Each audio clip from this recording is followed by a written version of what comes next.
पूछता है तो 21 12 कार्बन 15 कार्बन देखिए चेन पूछता है, कभी नहीं पूछता है। चाहे वो जे एडवांस का क्वेश्चन बना हो या जे मेन का क्वेश्चन बना हो, कभी नहीं पूछता है। और उसको पता है कि क्वेश्चन क्या पूछना है, कंसेप्चुअल क्वेश्चन पूछ रहा है। जो इन्फॉर्मेशन बेस है वो क्वेश्चन सारा क्यों डालेगा। बॉन्डिंग एंगल जब कंपेयर करने पूछता है तो कभी आपसे पूछता है कि कितना एग्जैक्ट किसका बॉन्डिंग एंगल होता है, नहीं पूछता वो। कंपेयर पूछता है किसका हाईएस्ट होगा किसका लोएस्ट होगा।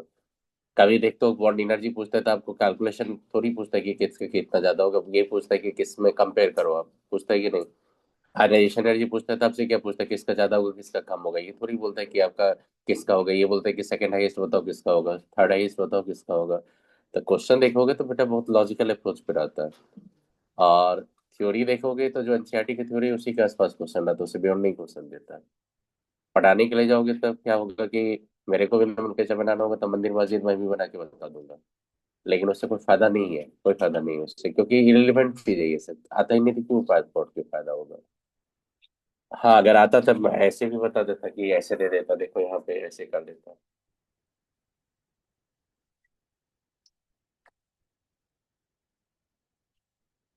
ऐसे मैं भी कर देता, बोलता बनाओ इसका नोमेनक्लेचर। अब फिर ऐसे ले लेते, ऐसे ही कर देते, फिर बोलता बनाओ क्या होगा। हम क्या बोलते हैं, ऐसे क्वेश्चन थोड़ी देता है, ऐसे क्वेश्चन थोड़ी देता है कि एक वो अमेरिका का डोनाल्ड ट्रम्प का फिगर बना देगा, बोले इसका नहीं।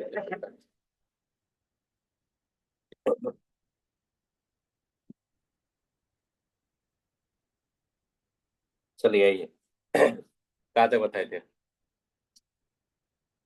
यूसी का क्या है, कार्बोकेटाइन कार्बोनेट का पता चल रहा है ना, स्टेबिलिटी सब। कार्बोकेटाइन कार्बोनेट का स्टेबिलिटी का पता चल रहा है ना? यही पता चल रहा है।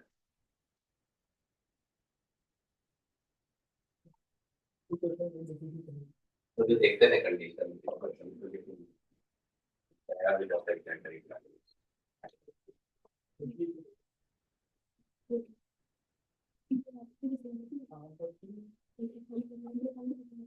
ऐसे नहीं।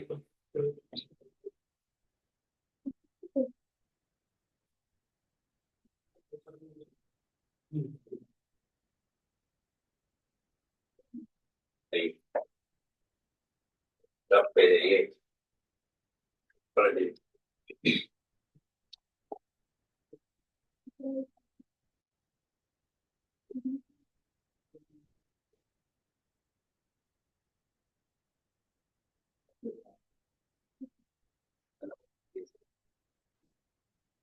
नंबर पर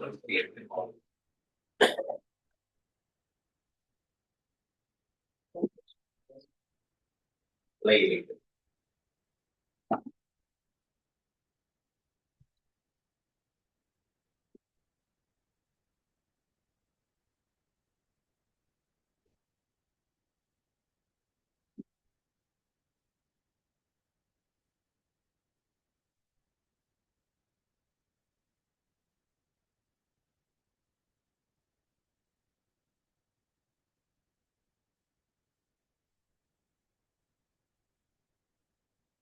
कितना का डेवलपमेंट होगा। जी।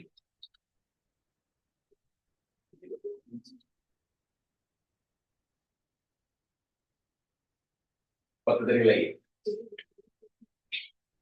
पढ़ाई नहीं करती है। हम्म?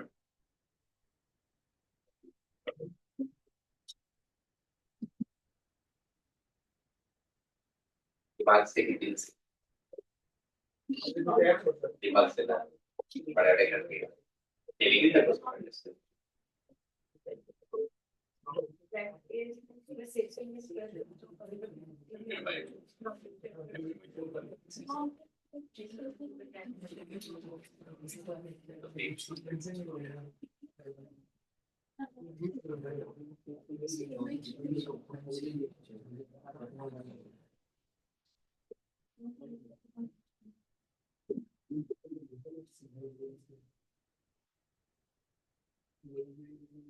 स्टेट अल्लाह नहीं करता।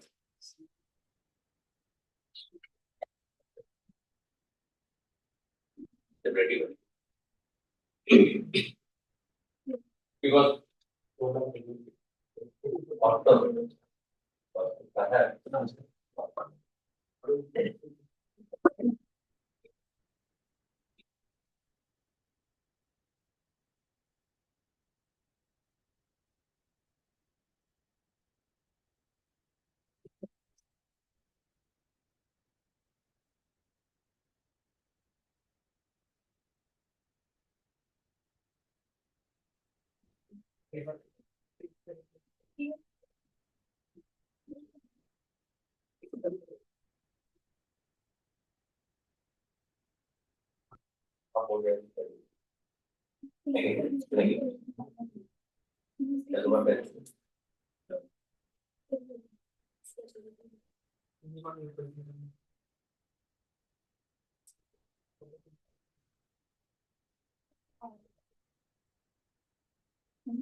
One two three zero.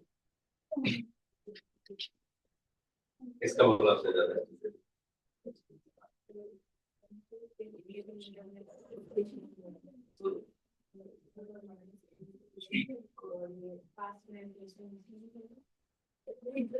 मैंने क्या बोली, पूरी माइनस माइनस। इसमें क्या होता है, क्या बताए थे, क्या बताए थे?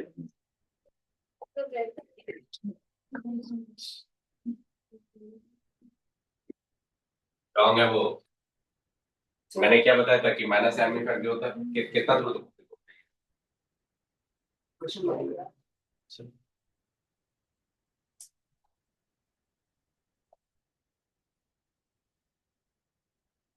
दो करोड़।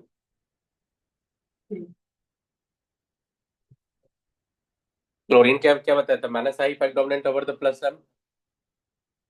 अब माइनस आई इफेक्ट क्या होता है, डिस्टेंस डिपेंडेंट होता है। तो सबसे ज्यादा स्टेबल होगा वहाँ पे ऑर्थो, उसका दोगा मेटा, उसका दोगा पारा। क्योंकि इंडक्टिव इफेक्ट लेंगे ना, तो आपका जब भी देखना स्टेबिलिटी तो ऑर्थो मेटा पारा देखना आपको।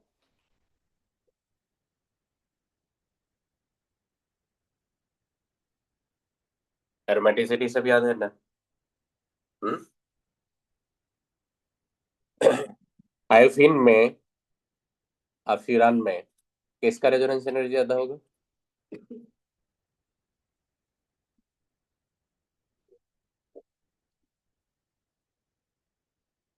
आयोफिन लिए, अफीरान लिए, उसमें ज्यादा रेजोनेंस एनर्जी किसका ज्यादा होगा?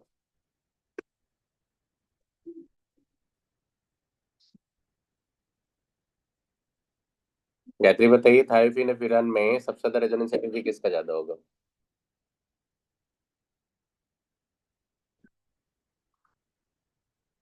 Thiophene furan which one has the maximum resonance energy, मेरा क्वेश्चन है यहाँ पे कि ये होता है थायोफिन और ये होता है फ्यूरान, दोनों में रेजोनेंस एनर्जी कंपेयर करना है, किसका ज्यादा होगा?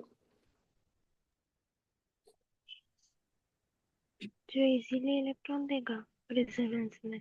नहीं नहीं, किसका ज्यादा रेजोनेंस एनर्जी होगा ये बताइए, सिर्फ ये बताइए, ऑर्डर बताइए सिर्फ।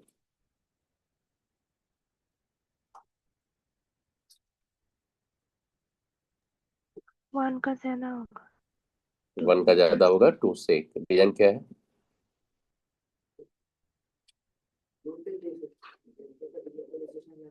रीजन क्या होगा? नहीं मतलब जब वो इलेक्ट्रॉन जाएगा तो अगर सल्फर से जाएगा तो सल्फर में पॉजिटिव चार्ज आएगा, और अगर ऑक्सीजन से जाता है तो ऑक्सीजन में पॉजिटिव आता है। तो ऑक्सीजन तो मोर इलेक्ट्रोनेगेटिव है, तो वहां पर तो पॉजिटिव लेस स्टेबल होगा। सही है सही है। क्योंकि देखो ये हेट्रोसाइक्लिक, सही बोला आपने, हेट्रोसाइक्लिक होता है। हेट्रोसाइक्लिक में ये रेजोनेंस जब जाता है बेटा, यहाँ भी रेजोनेंस जाएंगे, तो रेजोनेंस जब जाएंगे तो आपका जो स्ट्रक्चर आएगा, ये स्ट्रक्चर कुछ ऐसा आएगा आपका, प्लस आएगा। इसमें भी जाओगे तो आपका जो स्ट्रक्चर आएगा, ये स्ट्रक्चर आएगा आपका इस तरह से। सल्फर ये माइनस होता है, ये प्लस होता है, इस तरह से आता है ये।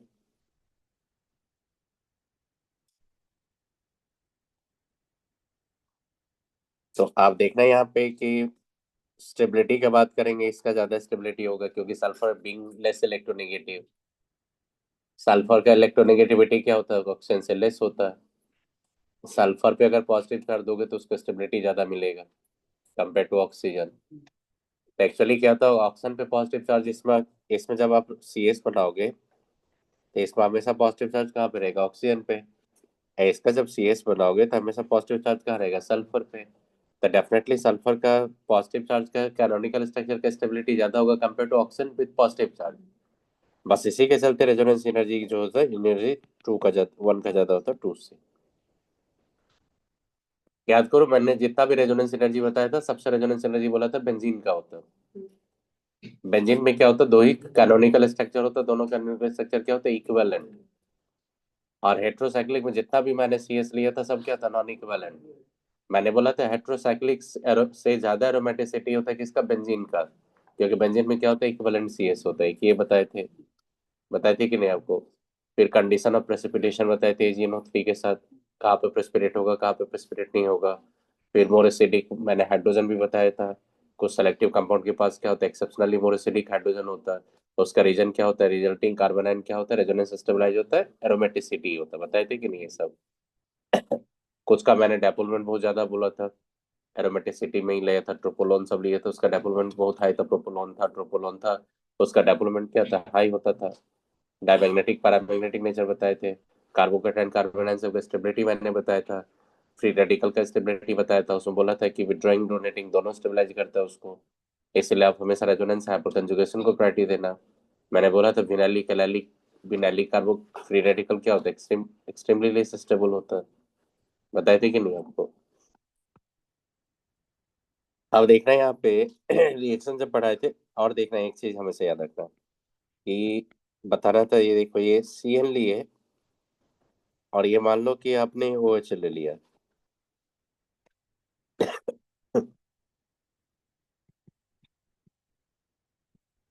आगे पढ़ाएंगे तो ये अभी बता देते, पढ़ा रहे आपको, देखिए ये वन टू, वन लिए, टू लिए, थ्री लिए।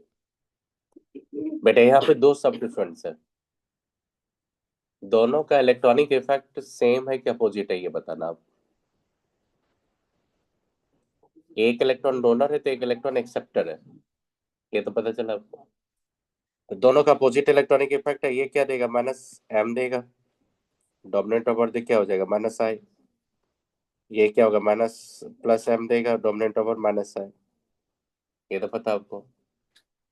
तो इसका जो ये रिंग में क्या करेगा, इलेक्ट्रॉन डोनेट करेगा, ये इलेक्ट्रॉन डोनेट किया, ये इलेक्ट्रॉन क्या करेगा, विदड्रॉ करेगा।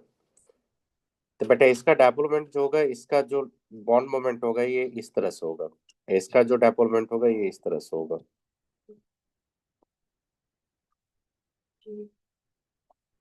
आई बात समझ में। तब बताओ तो डायपोलमेंट किसका ज्यादा होगा, बॉन्ड का ज्यादा होगा कि नहीं। तो जब देखना है कि अपोजिट इलेक्ट्रॉनिक इफेक्ट का आएगा तो पारा ज्यादा डायपोलमेंट होता है, सेम इलेक्ट्रॉनिक इफेक्ट होगा तो ऑर्थो ज्यादा आएगा। आई बात समझ में। तो इसमें डायपोलमेंट किसका ज्यादा होगा। रिजल्टेंट की बात करेंगे तो वन जाएंगे, टू जाएंगे और क्या जाएंगे, थ्री। आपने कहीं देखा भी होगा ये, आपने क्वेश्चन भी देखा होगा। अपोजिट इलेक्ट्रॉनिक इफेक्ट होगा तो किसको ज्यादा डोमिनेंट लेंगे, पारा को। सेम इलेक्ट्रॉनिक इफेक्ट होगा तो किसको डोमिनेंट लेंगे, ऑर्थो को। कर लेंगे। क्योंकि एक का देखो, मान लो एक का μ1 लेंगे तो एक का μ2 लेंगे कि नहीं आप स्क्वायर रूट ट्रायंगल कर लो, लगाओ, देखो क्या हो जाएगा, एड ऑन हो जाएगा कि नहीं, मैग्नीट्यूड बजा जाएगा कि नहीं। और cos 80 का वैल्यू कितना होता है, -1 लेते हैं कि नहीं हम लोग। माइनस माइनस क्या होगा, प्लस हो जाएगा कि नहीं वहां पे। इसलिए सबसे ज्यादा वैल्यू किसका, देखो जैसे आप क्या लोगे, μ1 स्क्वायर करोगे, μ2 स्क्वायर करेंगे तो दोनों प्लस माइनस रहेगी, हमेशा स्क्वायर ही आएगा। और प्लस क्या होगा, 2 μ1 μ2 और क्या लेते हैं, cos थीटा लेते हैं हम लोग। देखो एक μ1 अगर पॉजिटिव लेंगे तो μ2 क्या होगा, निगेटिव। cos 180 का वैल्यू कितना होगा, -1। माइनस माइनस क्या होगा, प्लस होगा। ज्यादा वैल्यू तो आएगा ही आपका स्क्वायर रूट के अंदर। आई बात समझ में। इसलिए याद रखना, अपोजिट इलेक्ट्रॉनिक इफेक्ट के साथ किसका ज्यादा डेवलपमेंट लेंगे, पारा सब्स्टिट्यूटेड का। और सेम इलेक्ट्रॉनिक इफेक्ट के साथ किसका ज्यादा लेंगे, ऑर्थो। कर लेंगे ये। फिर मैंने बताया था ना कि ये क्या होता है, pyridine होता है ये, और ये क्या होता है, पायरोल होता है। इसमें किसका डेवलपमेंट मैंने लिया था?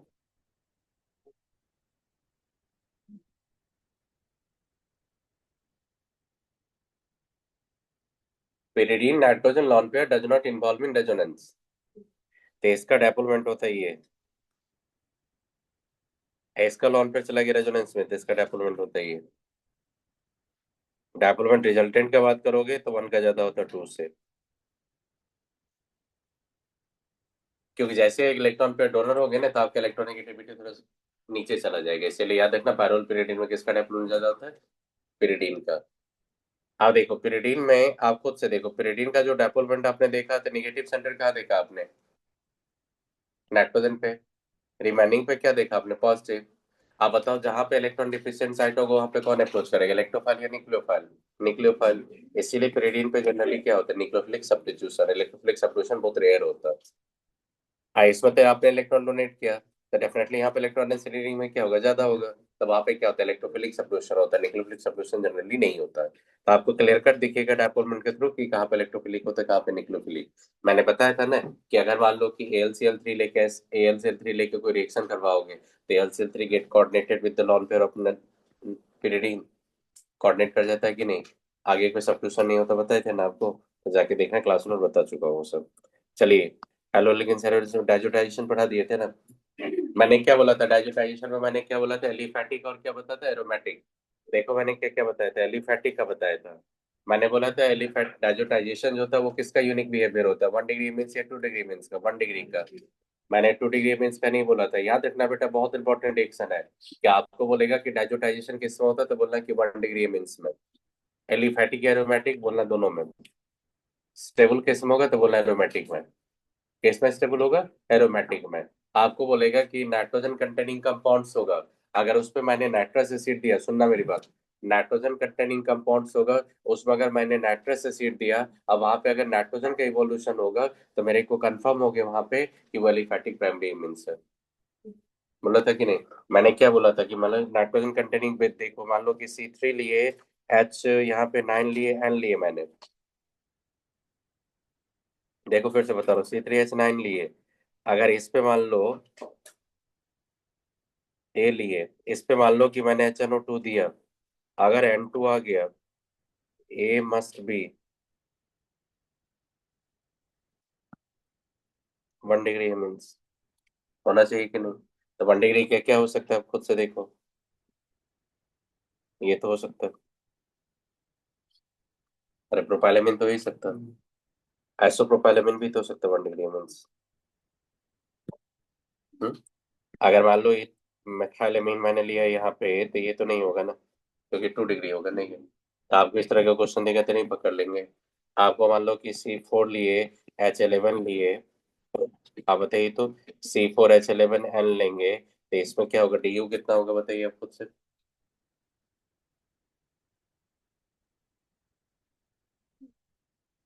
जीरो। अब बताओ, DU जीरो होता है, नाइट्रोजन कंटेनिंग कंपाउंड है, मीन्स के अलावा तो कुछ सोचेंगे नहीं हम लोग। साइनाइड में क्या होता है, पाई बॉन्ड होता है। आइसोसाइनाइड में क्या होता है, पाई बॉन्ड होता है। तो nitrogen containing compound cyanide isocyanide तभी बोलेंगे जब आपका DU क्या होगा, नॉन जीरो। लेकिन DU यहाँ पे क्या हो गया, जीरो। तो डेफिनेटली यहाँ पे DU जीरो हो गया, तो आपका क्या हो जाएगा, DU जीरो हो गया। इसका मतलब क्या होगा, सिर्फ ओपन चेन स्ट्रक्चर। अब मैंने क्या बोला था, किसी कंपाउंड का मॉलिक्यूलर फॉर्मूला देके अगर पॉसिबल नंबर ऑफ आइसोमर्स पूछता है, तो सबसे पहला काम होता है DU फाइंड करना है। DU फाइंड करने के बाद आपको ये, आप आप आइडेंटिफाई कर पाओगे कि कौन सा फंक्शनल ग्रुप उसमें पॉसिबल है। फंक्शनल ग्रुप आइडेंटिफाई करने के बाद मैं क्या जाता है, फंक्शनल आइसोमर्स पे जाते हैं, और एक एक फंक्शनल का चेन पोजीशन फाइंड करते थे कि नहीं आपको? आपने देखा होगा साइक्लिक ईथर, जो साइक्लिक ईथर का नंबर पॉसिबल आइसोमर्स आपने पूछा था। जैसे देखो, एक क्वेश्चन दिखा देता हूँ आपको, देखना है यहाँ पे। इस बार नीट वाला क्वेश्चन पूछा था एक, साइक्लिक आइसोमर्स का। क्या था क्वेश्चन, दिखा देता हूँ मैं तुमको, 1 मिनट लिखो। ये पूछा था ये, find the number of possible cyclic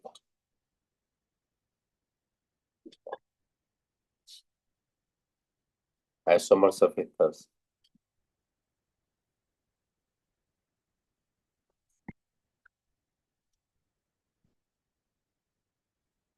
of C4 लिया था, H10 लिया था, नहीं C4 लिया था, CnH2 बन जाएंगे ना, तो हाइड्रोजन C4H8 लिया था, ये लिया था।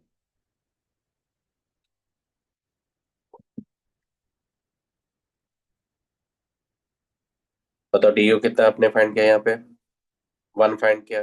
तो सबसे पहले क्या करेंगे, आप बता दो क्या है, ऑप्शन क्या है, डाइवेलेंट या मोनोवेलेंट, डाइवेलेंट, हेट्रोसाइक्लिक सोचना है आपको। तो आपको क्या करना है, सबसे पहले 5 मेंबर का सोचना है आपको, सोच ली। 5 मेंबर के बाद कितना का करना है आपको, 4 मेंबर का, इधर ही सोचना है 4 मेंबर का कि एक मेथाइल कहाँ होगा, बाहर होगा। बेटा ये कार्य सेंटर होगा कि नहीं, हो गई है। फिर आप क्या करेंगे, देखो यहाँ पे हो गई है, लेकिन यहाँ पे प्लेनो सिमेट्री आएगा, इसलिए कार्य सेंटर नहीं बोलेंगे इसको। देखो ना यहाँ से प्लेनो सिमेट्री तो दिख रहा है मेरे को, तो कार्य सेंटर नहीं होगा। अब तो प्लेनो पेपर दोनों रखोगे, नहीं होगा यहाँ पे, तो इसका क्या होगा, यहाँ पे डीएल पेयर होगा, जहां जहां भी कार्य सेंटर होगा वहां पे डीएल पेयर होगा। आप 4 मेंबर से चले जाएंगे कि इस पे 3 मेंबर पे, 3 मेंबर पे क्या होगा, दो पॉसिबिलिटी हो गई है, देखो करंट सेंटर है ये। फिर देखना यहाँ पे एक और ये पॉसिबिलिटी होगा आपका, करंट सेंटर नहीं होगा यहाँ पे। फिर आपका ये पॉसिबिलिटी होगा एक, देखो ये पॉसिबिलिटी है, इसमें देखो क्या हो जाएगा, सिस प्लस ट्रांस होगा, उसमें क्या होगा, ये ऑप्टिकली एक्टिव होगा, तो इस तरह से कितना निकलेगा 3, इधर से कितना निकला 3, इधर से कितना निकला 2, अब ऐड करो 3 2 कितना हो गया 5 6 7 8, कहाँ गया, और एक और होगा, कहाँ पे, हाँ दो यहाँ भी लेंगे ना, तो दो यहाँ भी लेंगे आप, तो देखो क्या होगा 3 ट्रू कितना हो जाएगा 7 8 9 10, ये क्वेश्चन पूछा था। एक तो फिजिक्स स्टार्ट, ऊपर से ये क्वेश्चन कहाँ से बच्चा से बनेगा, तो फिजिक्स स्टार्ट दे दिया था, ऊपर से यहाँ पे जाके फंसा होगा कितना बच्चा। आई बात समझ में, तो आप, हम्म, नहीं आपको साइक्लिक बोला ना, देखो वहाँ पे साइक्लिक बोला नहीं, आप याद रखना जब जेईमेन का पीवाईक्यू बनाओगे ना, तो जैसे एक क्वेश्चन जेईमेन का पीवाईक्यू जाओगे, तो वहां पे जब क्वेश्चन देता है ना, तो क्वेश्चन इंटीजर टाइप का क्वेश्चन देखता है, देखने के लिए बहुत बड़ा क्वेश्चन लगता है, लेकिन वहां पे देखना लास्ट लास्ट में कुछ ना कुछ रेस्ट्रिक्शन दे देता है, साइक्लिक इथर का, साइक्लिकल ये एमीन्स का, ऐसे करके कुछ रेस्ट्रिक्शन दे देगा आपको, तो रेस्ट्रिक्शन से नंबर ऑफ पॉसिबिलिटी बहुत कम हो जाता है। यहाँ पे क्या दिया था आपका, साइक्लिक इथर दिया था, तो साइक्लिक इथर से गए थे, कितना पॉसिबिलिटी हो गया देखो, 10 हो गया कि नहीं, तो 10 पॉसिबिलिटी है। तो यहाँ पे जब साइक्लिक इथर बोल दिया, तो फिर फंक्शनल आइसोमर्स फाइंड करने का कोई मतलब ही नहीं होता है। आपको डीयू फाइंड करके सीधा देखना था रिंग में other possibility of pi bond है या नहीं, तो डीयू से आपने फाइंड किया, number of possible pi bond कितना था, एक था, तो लेकिन आप रिंग में तो एक रिंग जैसे क्लोजन स्ट्रक्चर लेंगे तो डीयू तो आप कंसीडर कर ही लिए, तो आपको क्या करें, विदाउट पाई बॉन्ड आपको जाना था। और ऑप्शन क्या था, हेट्रोसाइक्लिक तो रिंग बनाना था, क्योंकि साइक्लिक इथर तो बोल ही दिया, तो रिंग में तो हमेशा ऑप्शन को रखना है, ऑप्शन को तो रिंग के बाहर लेके जाना नहीं है आपको। अब उसके बाद क्या करेंगे, आप मैक्सिमम रिंग से लेके minimum number of member of ring तक जाएंगे, तो मैक्सिमम कितना का बना सकते हैं, 5 का, मिनिमम कितना का 3 का, 3 से लोअर तो रिंग होगा नहीं। अब आप ये नंबर ऑफ पॉसिबिलिटी चेक करेंगे, आई बात समझ में, आइए। फिर देखो वहाँ पे एमीन्स का समझ में आ गया ना बेटा, कैसे करोगे ये, एलिफैटिक एमीन्स 1 डिग्री एमीन्स क्या इवॉल्व करता है, नाइट्रोजन, 2 डिग्री एमीन्स रहेगा तो क्या होगा, एलिफैटिक येलो कलर का वैल्यू लिक्विड देगा एंड नाइट्रोसोमाइन्स देगा, 3 डिग्री पे कोई रिस्पॉन्स नहीं होता, बता दिए थे। लेक्स लिक्विड एलिमेंट्स वही दिए थे heading,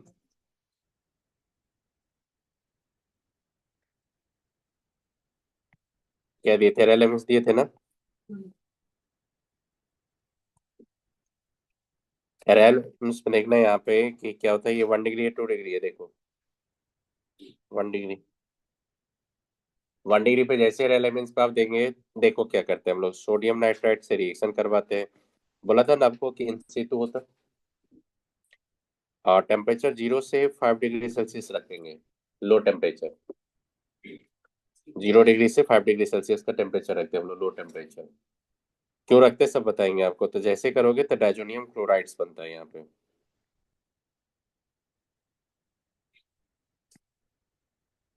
stable at low temperature but can not crystallise out. Crystal नहीं बनाते, सॉल्यूशन में ही रहता है आपका। क्या होता है ना, लैब में जब जाओगे ना बेटा, तो लैब में कहीं पे डाइजोनियम सॉल्ट बना के आपको स्टोर करके नहीं रहता। आप एट द टाइम बनाओ इनसे, तो आप फिर रिएक्शन करवाओ। आई बात सुन, क्रिस्टलाइजेशन जैसे करोगे तो हीट करना पड़ेगा, जैसे हीट करोगे फेनॉल में कन्वर्ट हो जाएगा आपका। आई बात समझ में। यहाँ पे तो स्टेबल कार्ब आपका डाइजोनियम कैटायंस का फॉर्मेशन होता है। इसको बोलते हैं हम लोग बेंजीन डाइजोनियम क्लोराइड। तो कभी कभी सल्फेट होता है तो सल्फेट बोलते हैं। इसी के कपलिंग से क्या करते हैं, एंड आप देखोगे तो मेथाइल ऑरेंज बनाते हैं हम लोग। कर लेंगे। 2 डिग्री पे जाएंगे तो 2 डिग्री पे क्या होगा देखो, ये NH हो जाएगा और ये क्या होगा CH3। फिर इस पे रिएक्शन करवाएंगे आप किसका, HNO2 का। तो वही होगा जो पहले आप एन नाइट्रोसोमाइंस देखे थे। ये हो जाएगा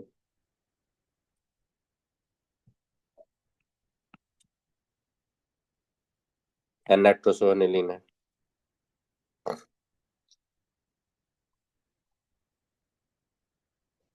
एन मेथाइल लिखेंगे इसको, N nitroso aniline. Yellow colour का ऑयल होता है।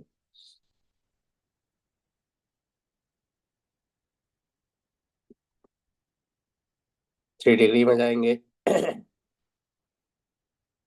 देखो 2 डिग्री, 1 डिग्री, 3 डिग्री में जाएंगे तो क्या होता है देखो। एलिफैटिक 3 डिग्री में क्या था आपका, नो रिएक्शन। इसमें देखो क्या होता है, जैसे आप N R और R लिए तो 3 डिग्री है ये। जैसे यहाँ पे मेथाइल ले लेंगे तो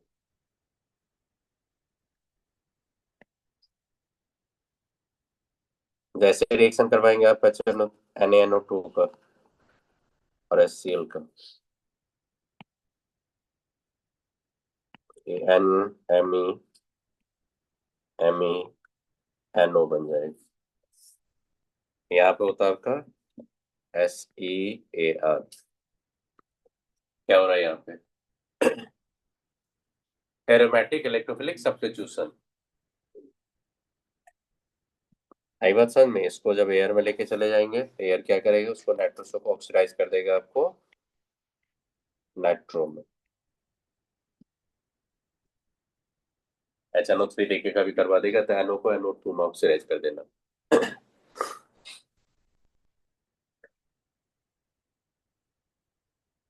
देखो रिएक्शन जो करवाए थे तो NO प्लस आपका इलेक्ट्रोफाइल था कि नहीं, कर ली कॉपी। देखो क्या होता है कि NO, आप देखना यहाँ पे कि ये नाइट्रोजन हो गया, ये Me2 हो गया, ये लॉन पेयर है आपका। ये देखो NO प्लस होता था ये, यही था ना आपका। नहीं पता चलता था, ये देखो रेजोनेटिंग स्ट्रक्चर मैंने ड्रॉ किया था, उसमें एक स्ट्रक्चर ऐसे भी लिखा था NO प्लस बताए थे। आप क्या करेंगे, लॉन पेयर आएगा यहाँ पे देखो इलेक्ट्रोफिलिक सब्स्टिट्यूशन। ऑलरेडी जो सब्स्टिट्यूएंट्स है NN डाइमिथाइल वो तो बल्कि है, तो कहाँ पे अटैक करेगा, पारा पे। ऑर्थो पे तो करेगा नहीं।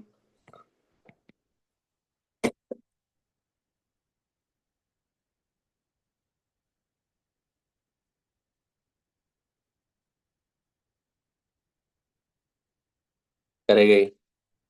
फिर एरोमेटिसिटी गेन कर लेगा आपका। देख लो।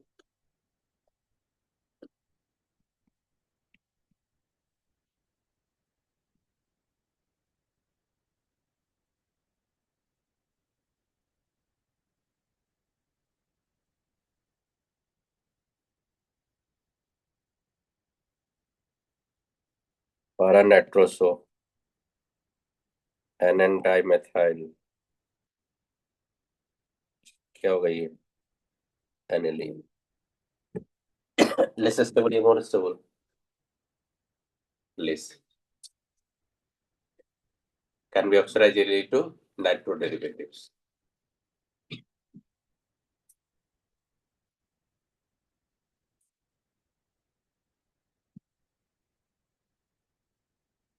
अब ये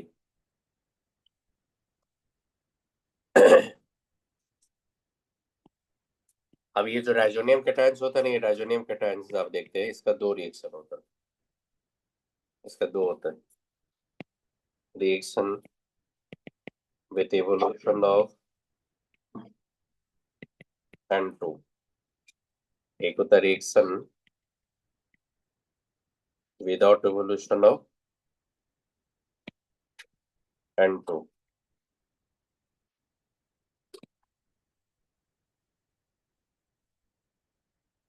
क्या होता है वहां पे? Diazonium coupling examples of aromatic electrophilic substitution. यहीं पे पढ़ते हो आप यहाँ पे सैंडमेयर रिएक्शन। यहीं पे पढ़ते हो आप यहाँ पे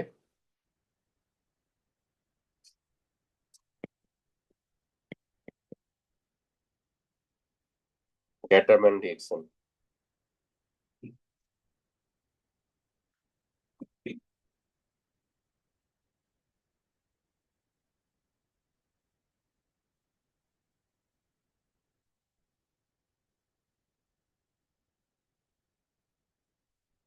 क्या होता है? बाल्सीमैन रिएक्शन होता है ना एक, क्लोरोबेंजीन बनाने का।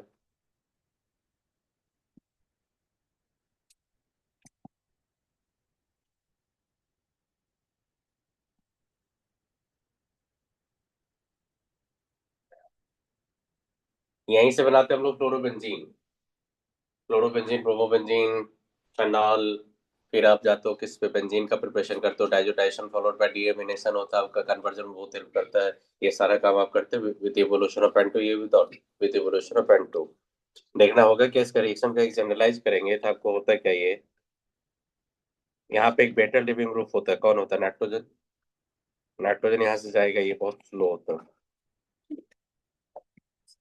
10 आएगा, यहाँ पे क्या होगा? N2। अब यहाँ से कोई निक्लोफाइल अपने अप्रोच करेगा। ये तो आपका देख रहे हैं यहाँ पे SnAr1 है ये।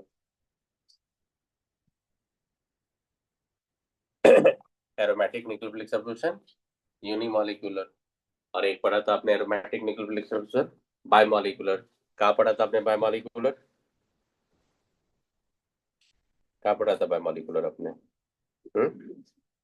SN2 में। तो SN2 में क्या पढ़ा था आपने? बायमॉलिक्यूलर।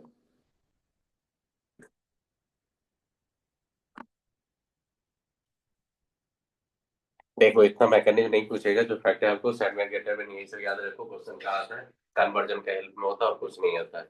ना कि कहीं नहीं कुछ ज्यादा डिटेल में सब है मैकेनिज्म सबका जाओगे तो कहीं पे फ्री रेडिकल्स भी होता है।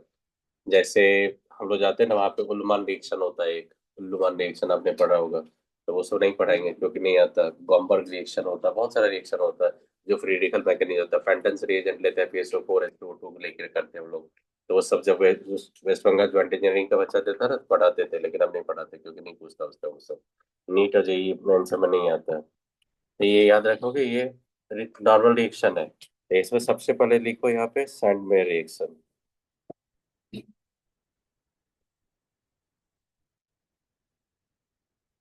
सैंडमेयर क्या होता है देखना है यहाँ पे। बेंजीन डाइजोनियम क्लोराइड पे आप HCl लेंगे, क्यूप्रस क्लोराइड लेंगे। क्यूप्रस लेना बेटा। तो क्या बनेगा आपका? क्लोरोबेंजीन प्लस N2 इवॉल्व होगा। अगर आपने HBr लिए in presence of cuprous bromide, ये कभी कभी C2Br2 लिखा जाता है, तो क्या बनेगा यहाँ पे? ब्रोमोबेंजीन बनेगा। और यहीं पे अगर आपने हाइड्रोजन साइनाइड लिया in presence of cuprous cyanide, तो बनेगा बेंजो नाइट्राइल।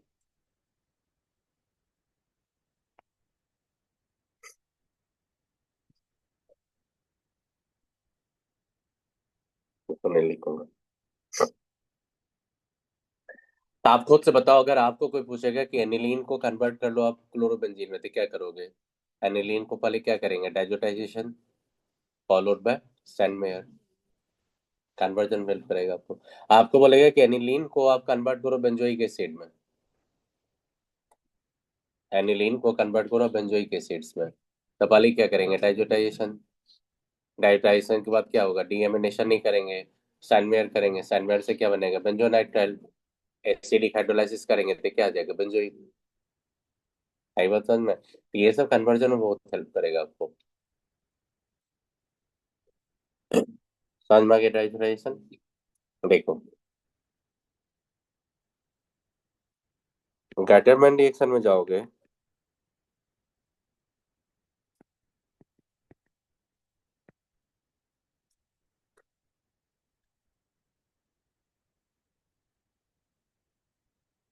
क्या रिप्लेस किया मैंने?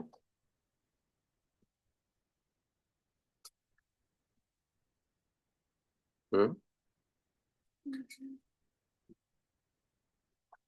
किसको रिप्लेस किया मैंने?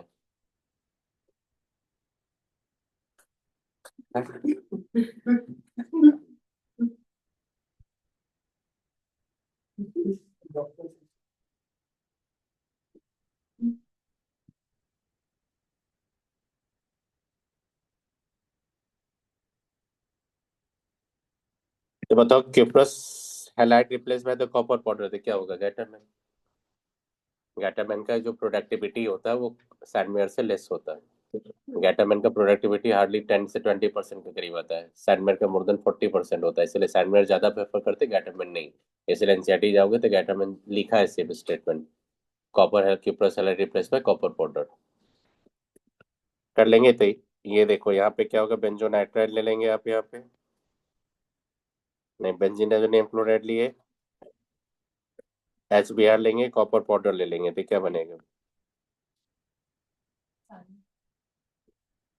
हम्म। तो ये नाइट्रोजन आपका ही बोल होगा। तो नहीं पकड़ लोगे गैटामेन क्या होता है? एक होता है गैटामेन कोच रिएक्शन, वो अलग चीज होता है। एक तो होता है गैटामेन एल्डिहाइड सिंथेसिस, वो अलग चीज होता है। तो उसमें लिख देता है गैटामेन कोच, गैटामेन एल्डिहाइड सिंथेसिस। या रिएजेंट देके पकड़ोगे गैटामेन कौन सा है, तो गैटामेन ये जो आपका गैटामेन है, ये गैटामेन उतना इंपॉर्टेंट नहीं है। जो फैक्ट मैं बता रहा हूँ, सबसे ज्यादा इंपॉर्टेंट गैटामेन कोच रिएक्शन, क्योंकि वहाँ एनसीईआरटी में लिखा है वो इंपॉर्टेंट है। गैटामेन रिएक्शन उतना इंपॉर्टेंट नहीं है। सैंडवेयर इंपॉर्टेंट है, याद रखना, कन्वर्जन में बहुत कम कर पाएगा आपसे। कर लेंगे ये। देखो, फिर देखना यहाँ पे क्या लिख रहा हूँ, यहाँ पे सेकंड लिख रहा हूँ आपका, प्रिपरेशन ऑफ हाइड्रोबेंजीन। ये सब डाइजोनियम क्लोराइड से करता हूँ मैं। तो हाइड्रोबेंजीन से कैसे आप करेंगे? किसका प्रिपरेशन करेंगे हाइड्रोबेंजीन से?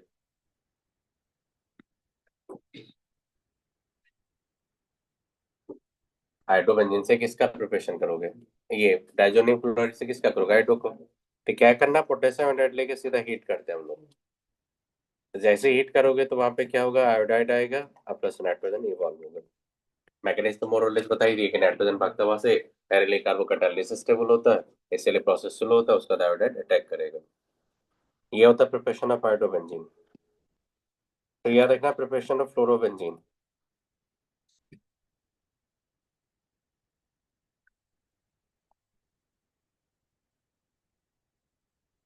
यहीं पे आपका होता है बाल्ज सीमन रिएक्शन।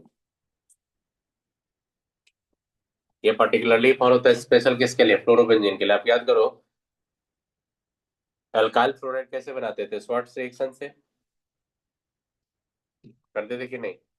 सिमिलरली हाइड्रोबेंजीन बनाने के लिए, फ्लोरोबेंजीन बनाने के लिए किस में जाएंगे? बाल्ज रिएक्शन, बाल्सीमन रिएक्शन। क्या होता है देखो, डाइजोनियम क्लोराइड होता है, इसको सबसे पहले ट्रीट करते हैं हम लोग फ्लोरोबोरिक एसिड से। HbF4 होता है, इसको बोलते हैं फ्लोरोबोरिक एसिड्स। बहुत स्ट्रॉन्गर एसिड होता है ये,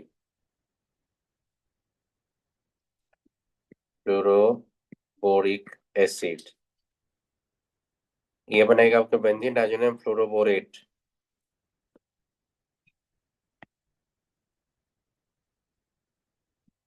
N2 प्लस BF4 माइनस, इसको बोलते हैं diazonium fluoroborate can be crystallized out। बस इसी का क्रिस्टलाइजेशन पॉसिबल होता है, क्योंकि एक्वस मीडियम में करोगे ना तो फ्लोरिनेशन नहीं कर पाओगे, इसलिए आपको क्या करना है, डाइजोनियम क्लोराइड जो बनाया आपने सॉल्यूशन, उसका क्रिस्टलाइजेशन सबसे पहले मस्ट है आपका। क्योंकि फ्लोरो जितना भी कंपाउंड करते हैं ना, ड्राई डिस्टिलेशन से करते हैं हम लोग। तो जैसे आप क्या करेंगे, डाइजोनियम क्लोराइड रहेगा तो उसका क्रिस्टलाइजेशन पॉसिबल ही नहीं है, क्रिस्टलाइजेशन करोगे तो क्या बनेगा, फिनॉल। तो आपको क्या करना है, फिनॉल के फॉर्मेशन को अवॉइड करना है, तो आपको क्या करना है, इसको क्रिस्टलाइज आउट करना है। तो क्रिस्टलाइज आउट करने का एक ही तरीका होता है कि डाइजोनियम क्लोराइड को आपका फ्लोरोबेंजीन डाइजोनियम फ्लोरोबोरेट से रिएक्ट करवा के डाइजोनियम फ्लोरोबोरेट बना लो, उसको क्रिस्टलाइज कर लो। क्रिस्टलाइज कर लिया आपका, फिल्ट्रेट आएगा, रेसिड्यू बच जाएगा, तो ये जो रेसिड्यू बचेगा उसको क्या करो, देखो क्या करेंगे, अब इसको हीट करेंगे यहाँ पे। आई बात समझ में? जैसे हीट करेंगे तो यहाँ पे दो लिविंग ग्रुप आपका बचा हुआ है, देखो क्या करेगा। एक फ्लोरोबेंजीन बनेगा, N2 भागेगा वहां से, और क्या बनेगा आपका, BF3।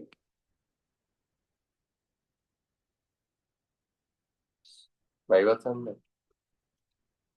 अगर आपने क्या किया, बेंजीन डाइजोनियम फ्लोरोबोरेट लिया आपने, देखो अगर इसको अपने सोडियम नाइट्राइड के साथ रिएक्शन करवाए इन प्रेजेंस ऑफ कॉपर, ये बनाते थे नाइट्रोबेंजीन। ये भी पूछा हुआ है नीट का क्वेश्चन।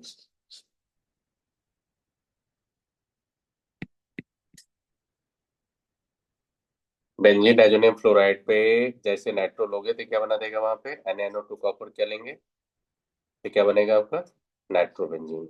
एनसीईआरटी होगा तो लास्ट में जाके देखो सब दिया होगा ऊपर, देख लो एक बार। किसमें, ये NO2 माइनस था है आपका, ये कॉपर था आपका, ये कैटलिस्ट की तरह काम करेगा ये, तो उसी के चलते वहां पे NO2 चला जाता है। मैकेनिज्म नहीं बोल पाएंगे, मैकेनिज्म यहाँ पे NO2 माइनस होता नहीं है, यहाँ पे जाता है ये। तो NO2 माइनस न्यूक्लियोफाइल अटैक करने के लिए ये हेल्प करता है, अगर ये नहीं दोगे ना तो अटैक नहीं कर पाएगा वो, कॉपर हेल्प करता है वो। देखो एनसीईआरटी से चेक कर लो एक बार, बायोलॉजी का एनसीईआरटी दिख रहा है, नहीं एनसीईआरटी किसी के पास नहीं है, डॉक्टर के पास है, ऐसे तो पड़ी हुई है। ठीक है मेरे पास है, दिखा देता हूँ। एमई सेक्टर में होगा नहीं, देखता हूँ actually।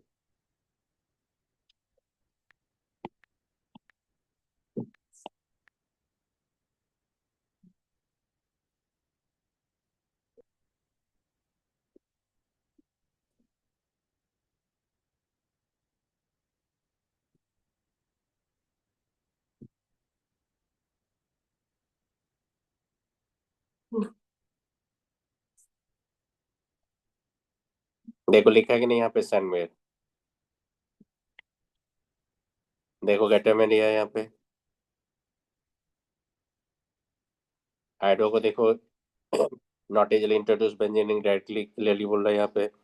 फ्लोरोबेंजीन बाल्जिमर रिएक्शन नहीं लिखा है यहाँ पे, रिप्लेसमेंट ऑफ हाइड्रोजन अभी बता रहे हैं हम लोग, तो यहीं पे नाइट्रो का देना चाहिए था। देखो देखो, आएगा समझ में? तो फ्लोरोबोरिक एसिड लेके बेंजीन फ्लोरोबोरेट बना के सोडियम नाइट्रेट कॉपर हीट करेगा तो क्या बना देंगे आप, नाइट्रो बेंजीन। कर लेंगे। नेक्स्ट देखो, तो ये बता दिया आपको, कपलिंग आपको बताना है, इधर का मैक्सिमम रिएक्शन मैंने करवा ही दिया। ठीक, टेंशन मत, तो सिलेबस बहुत आगे निकल चुका है। अब आपका मैनेज कैसे करोगे, पढ़ाई करो, प्रैक्टिस करो। ऑर्गेनिक प्रैक्टिस का चीज़ है, जितना प्रैक्टिस करो उतना बेटर अंडरस्टैंडिंग आता है। नहीं करोगे तो सुनते रहो, कहानी की तरह सुनते रहो। प्रैक्टिस का चीज़ है और कुछ नहीं। डिसिप्लिन लाना पड़ेगा, थोड़ा प्रैक्टिस करना पड़ता है। कर लिए, समझ में आ गई है? आइए। 3 हो गया ना, प्रिपरेशन ऑफ फ्लोरोबेंजीन, नोट करके लिख लो। बेंजीन डाइजोनियम फ्लोराइड्स को, फ्लोराइड को अगर आप वाटर के साथ हीट करोगे, याद देखना बेटा क्या बनता है यहाँ पे, फेनॉल। बस क्या रिलीज होता है, दूसरा क्या याद रखना, सुनो। देखना यहाँ पे, H3PO2 देंगे, या H3PO3 देंगे, या इथाइल अल्कोहल देंगे, तो ये हमेशा बना था बेंजीन।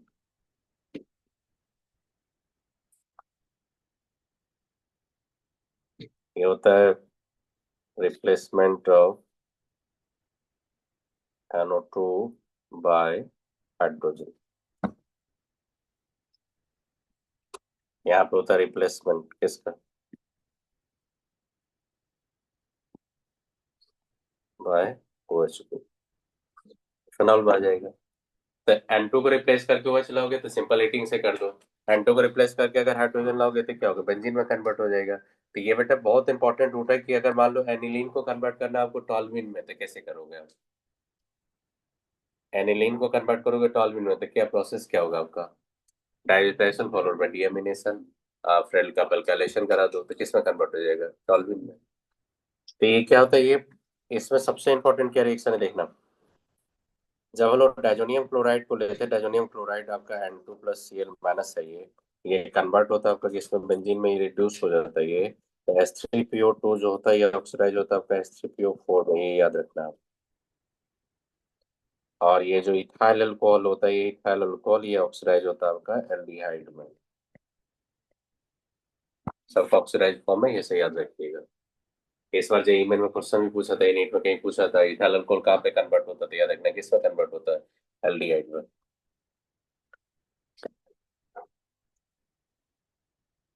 और H3PO4 आप याद रखना, यहाँ पे H3PO4 जाएंगे तो देखो यहाँ पे ये क्या होता है, OH होता है, ये OH होता है, ये OH होता है, ये नॉन रिड्यूसिंग नेचर होता है, ये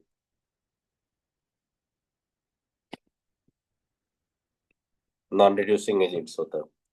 और H3PO2 जाओगे ना तो ये क्या होता है, फास्फोरस हाइड्रोजन बॉन्ड्स होता है कि नहीं। देखो फास्फोरस हाइड्रोजन बॉन्ड्स है, इसी के चलते इसका क्या होता है, रिड्यूसिंग नेचर होता है।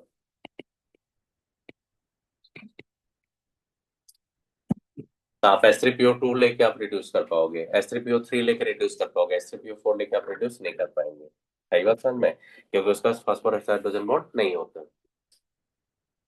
तो आपको जब ये लोग पढ़ाएंगे तो बताएंगे, एक होता है हाइपोफॉस्फोरस, एक होता है हाइपोफॉस्फोरिक, फॉस्फेनिक फॉस्फोनिक सब बताए थे वहां पे। ऑर्थोफॉस्फोरस बताएंगे, ऑर्थोफॉस्फोरस बताएंगे आपको। तो वहां पे बताएंगे रिड्यूसिंग नेचर कैसे फाइंड करते हैं हम लोग। तो reducing nature of oxidised of phosphorus तभी देखोगे जब फास्फोरस हाइड्रोजन के बीच में क्या होगा, बॉन्ड होगा। कर लेंगे ये समझ में आ गया कैसे करते हैं लोग डाइजोटेन। अगर मान लो कि मेरा कन्वर्जन होगा कि एनिलीन है, इसको कन्वर्ट करना है हमको 135 ट्राइब्रोमोबेंजीन में, कैसे करेंगे बताओ।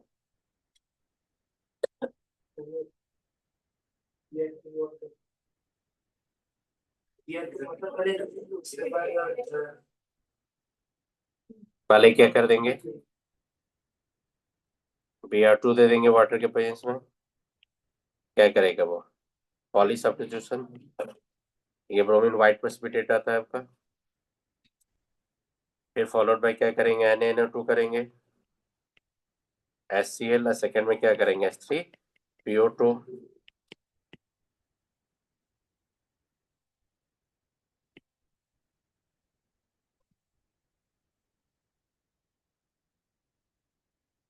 डाइजेशन फॉलोड बाय डीएमिनेशन, बहुत इंपॉर्टेंट है, याद रखना।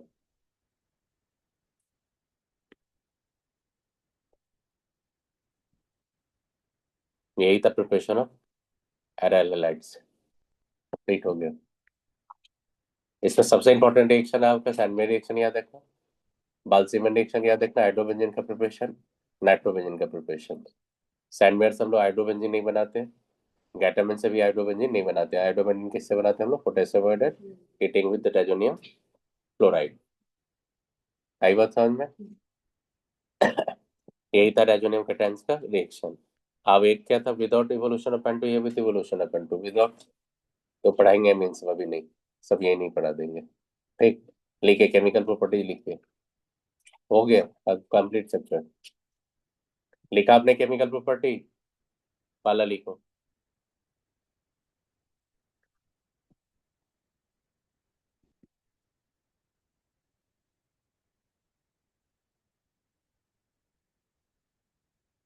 बस लिखो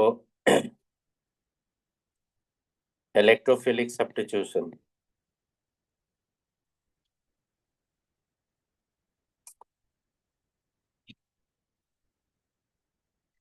बता चुके?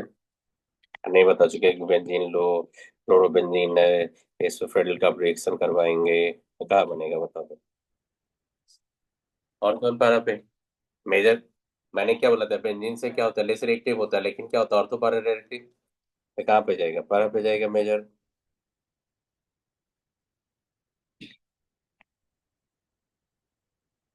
मेजर हो गई है। तो ये सब जानते नहीं हो आप? नाइट्रेशन सल्फोनेशन तो नहीं जानते हो? कर लेना खुद से। आइए।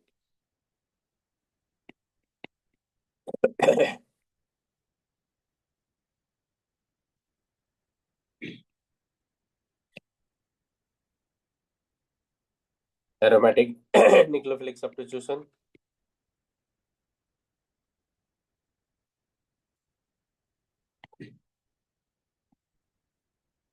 याद कीजिए, यहाँ पे नाइट्रो होता था और सोडियम थायोफेनॉक्साइड के साथ मैंने रिएक्शन करवाया था।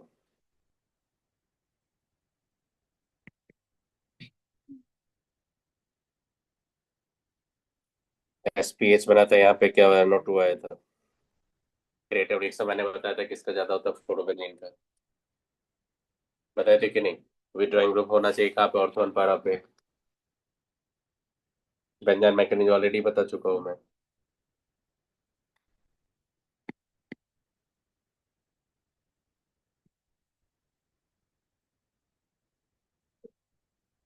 ऑर्गन मेटेलिक कंपाउंड बनाता है कि नहीं?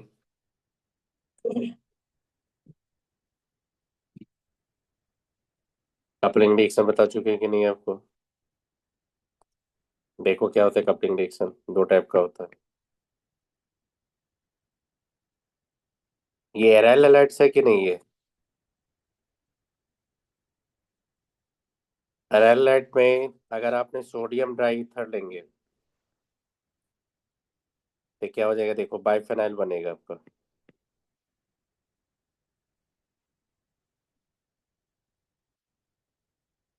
बाइफेनाइल बना,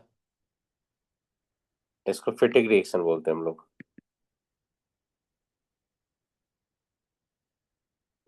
coupling of aryl halide to give the biphenyl system is called Fittig reaction. याद रखना, बाइफेनाइल आपका कोप्लेनर होता है। यहाँ पे स्टैटिक इंटेंस नहीं होता, जब ऑर्थो पोजीशन पे ब्लॉक करेंगे ना बल्कि ग्रुप से तभी नॉन प्लेनरिटी आता है, तब आपका ऑप्टिकल आता था, याद करो। बताए थे कि नहीं आपको? बाइफलाइन होता है ये कोप्लेनर होता है ये। पढ़े हो कि नहीं है? उल्मान रिएक्शन जो पढ़ते हो ना इसी टाइप का है, कपलिंग नहीं है वो। तो बाइफेनाइल समझ में आ गया आपका, उल्फेटिक रिएक्शन। अब देखो यहाँ पे, अगर आपने एराइल हैलाइड्स ले लिया और अल्काइल हैलाइड ले लिया और सोडियम इन ईथर लेंगे तो ये क्या होगा, अल्काइल अल्काइल बेंजीन बनेगा यहाँ पे।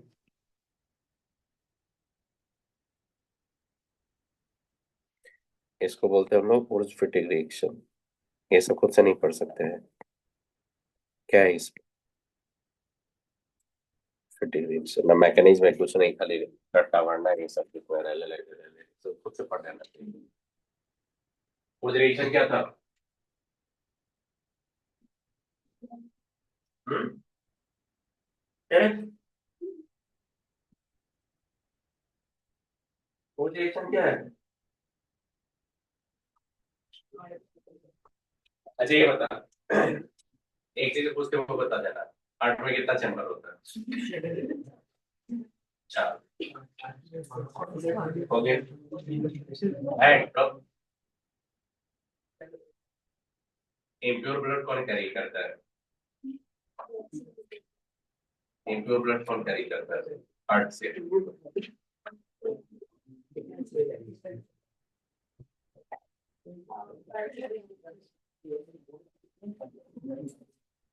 अच्छा ये बताओ, ब्लू बेबी सिंड्रोम क्या होता है?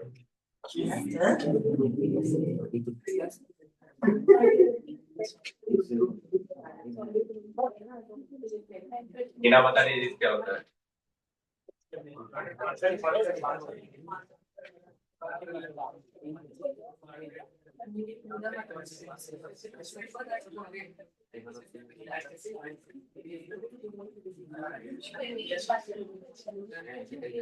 ये छोड़ो, इतना छोड़ के एक सिंपल बताता हूँ।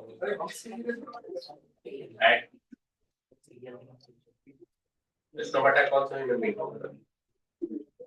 एक प्लांट होता है बटा। आप फोटोसिंथेसिस होता है, होता ही है। टारगेट पे क्या रिएक्शन होता है?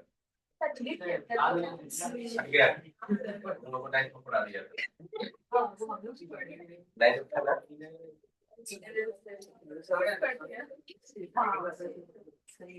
एक काम करो, ये एल्काइल एलाइड था, ये क्या था? एराइल एलाइड था। कपलिंग समझ में आ गया आपका? एल्काइल एराइल देगा तो क्या बना? ऊर्ज फिटिक। सी फेराइल देगा तो क्या करेंगे? फिटिक कर लेंगे यहाँ पे। यहाँ पे चैप्टर आपका कंप्लीट हो गया। पॉली हेलोजन में क्या होता है देखो यहाँ पे, लिख डाइलाइट्स।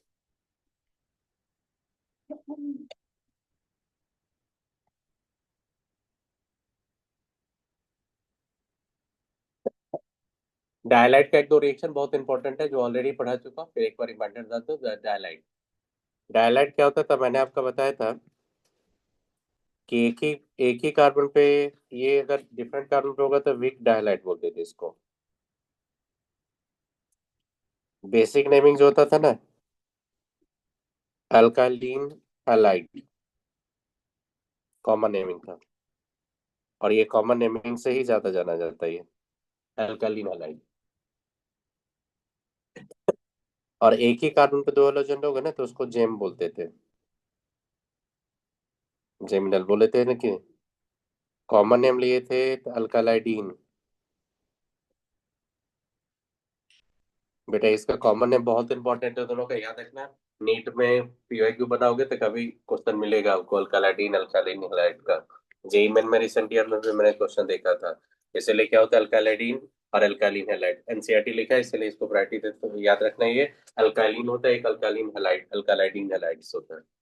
क्योंकि देखो यहाँ पे क्या होता है कि डायहाइलाइड से ये पकड़ना थोड़ा मुश्किल होता है अगर नोमेनक्लेचर नहीं पता होगा तो आपको। जैसे आप देखो यहाँ पे ClCl लेंगे तो इसको बोलेंगे इथाइलिन क्लोराइड, होगा कि नहीं? ClCl लेंगे तो इसको बोलेंगे इथाइलाइडीन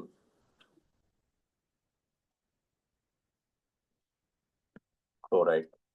दोनों में अगर डिस्टिंग्विश करना है तो हाइड्रोलाइसिस करवा दो एक्वस के वजह से। अगर आपका 1,2 डायल्स आ गया तो समझ लो क्या वो विसनल। अगर एल्डिहाइड या कीटोन आ गया तो समझ लो क्या है होगा, जेमिनल। आई बात समझ में? ये मैंने ऑलरेडी बता चुका था, एक बार जाके देख लेना। प्रिपरेशन चलेंगे तो प्रिपरेशन देखो क्या होगा।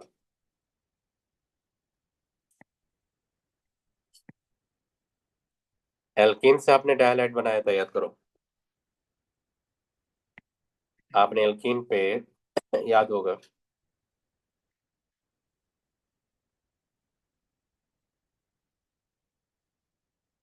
Br2CCl4 लिए थे, कलर क्या होता था? रेडिश ऑरेंज होता था।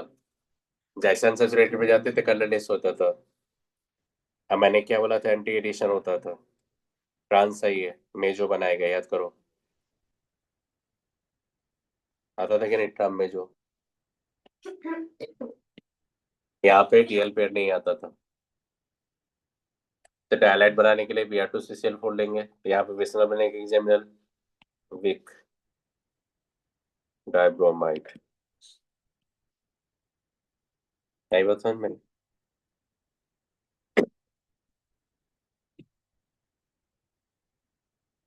सही है already.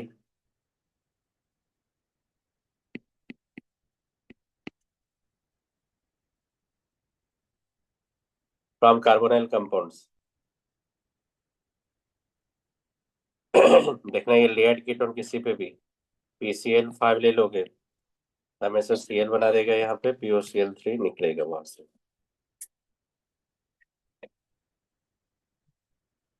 VKGM trichloride, lead ketone पे जैसे PCl5 देगा जर्मिनल डाइहाइलाइड बना देना। सही बात समझ में। दो बॉन्ड होता है, एक्सियल होता है, क्या होता है इक्वेटोरियल। एक्सियल क्या होता है, वीक होता है, तो एक्सियल बॉन्ड से वापस हेलोजनेशन होता है। अब मैंने पहले ही बता दिया था, ऑक्सीजन किसको चाहिए था, फास्फोरस को, फास्फोरस ऑक्सीजन लेके भागेगा वहां से।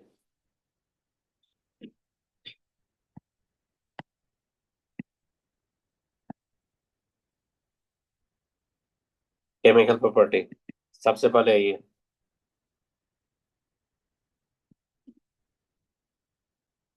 याद रखना, टेस्ट फॉर वीक एंजाइम।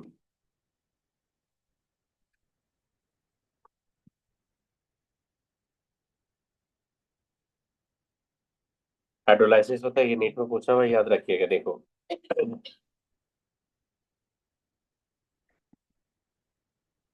अगर आपका यहाँ पे Br होगा, ये Br होगा, जैसे आपने यहाँ पे एक्वस क्यूएच लेंगे, तो बताओ अल्कोहलिक लेके एक्वस लिए, अल्कोहलिक लेते थे क्या होता, डिहाइड्रोलोजिनेशन, तो फिर क्या बनता, 1,3-ब्यूटाडाइन रेजोनेटिंग बनता।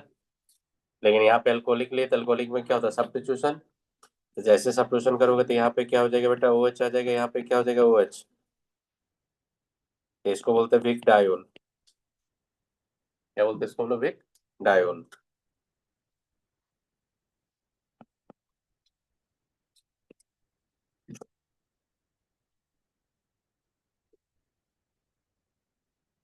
देखो यहाँ पे ब्रोमीन होगा, यहाँ पे ब्रोमीन होगा, जैसे एक्वस के OH लेंगे, तो ये क्या बनेगा आपका, OH। ये क्या होता है, OH। ये होता है बेटा हाइड्रेट। क्या होता है ये, हाइड्रेट। ये लिस स्टेबल होता है, ये रैपिडली आपका वाटर एलिमिनेट कर देगा वहां से। वाटर एलिमिनेट करके क्या बना देगा आपका, कीटोन। तो देखना डायलाइट्स अगर एल्डिहाइड कीटोन आएगा तो समझना कि जमीनल है, डायलाइट्स अगर एल्डिहाइड कीटोन नहीं है तो समझना क्या होगा आपका, बेसिनल है। कर लेंगे। देखो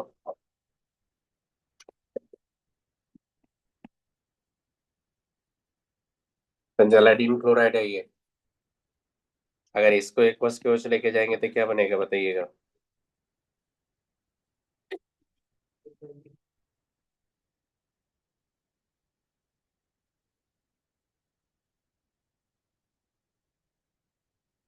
आएगा ये लेस स्टेबल होगा, फिर रैपिडली क्या होगा, यहाँ से वाटर एलिमिनेट होगा।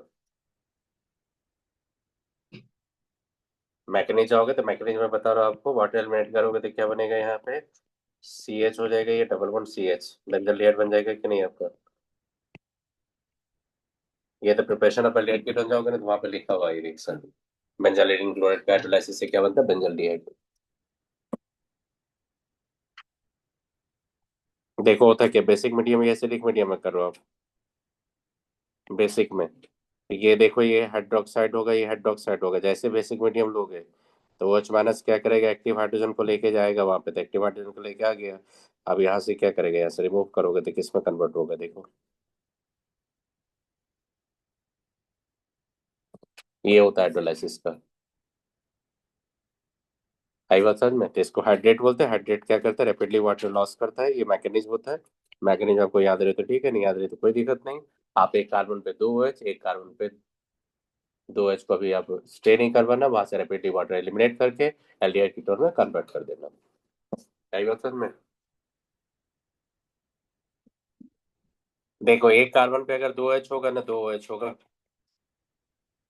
ये होता है लिस स्टेबल, ये वाटर एलिमिनेट करके क्या बना देगा आपका, कीटोन। और नोट करके याद रखना है, एक कार्बन पे अगर 3 OH आ जाएगा ना, इसको बोलते हैं ऑर्थोहाइड्रेट। इसको क्या बोलते हैं हम लोग, ऑर्थोहाइड्रेट। याद रखना ऑर्थोहाइड्रेट भी लेस स्टेबल होता है, ये भी लेस स्टेबल होता है। ये भी आपका क्या करेगा, ये हाइड्रोलाइसिस करके वाटर आपका रिमूव करेगा, ये कन्वर्ट कर देगा कार्बोक्सिलिक में। तो ऑर्थोहाइड्रेट से क्या बनाना है, कार्बोक्सिलिक। और नॉर्मल हाइड्रेट से क्या बनाया, एल्डिहाइड कीटोन। आई बात समझ में।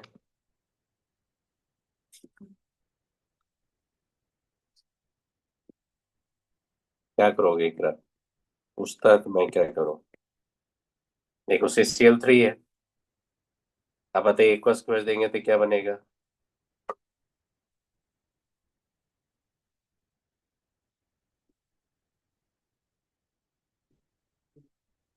एक्चुअली बेंजोइक पोटेशियम बेंजोइट पढ़ना चाहिए क्योंकि बेसिक मीडियम है। लेकिन ऑप्शन में देगा बेंजोइक एसिड, तो नहीं बना दोगे बेंजोइक एसिड। मतलब एसिडिफिकेशन करके आपसे पूछ रहा है ये, तो समझ में यही है।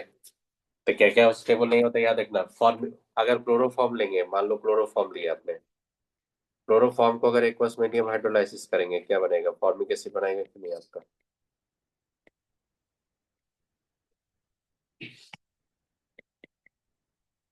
हो गया, डायलाइट कंप्लीट हो गया। डीहाइड्रोजनेशन जानते हो कि नहीं। डीहेलोजनेशन जानते हो कि नहीं डायलाइट का। डायलाइट का डीहेलोजनेशन करके अल्कीन बनाए थे कि नहीं आपको। सब तो पढ़ा ही दिए। चलिए आगे चलिए। ट्राइलाइट्स। ट्राइलाइट एक सिंपल रिएक्शन बता देता हूँ, आगे पढ़ाऊंगा, ट्राइलाइट लिखो।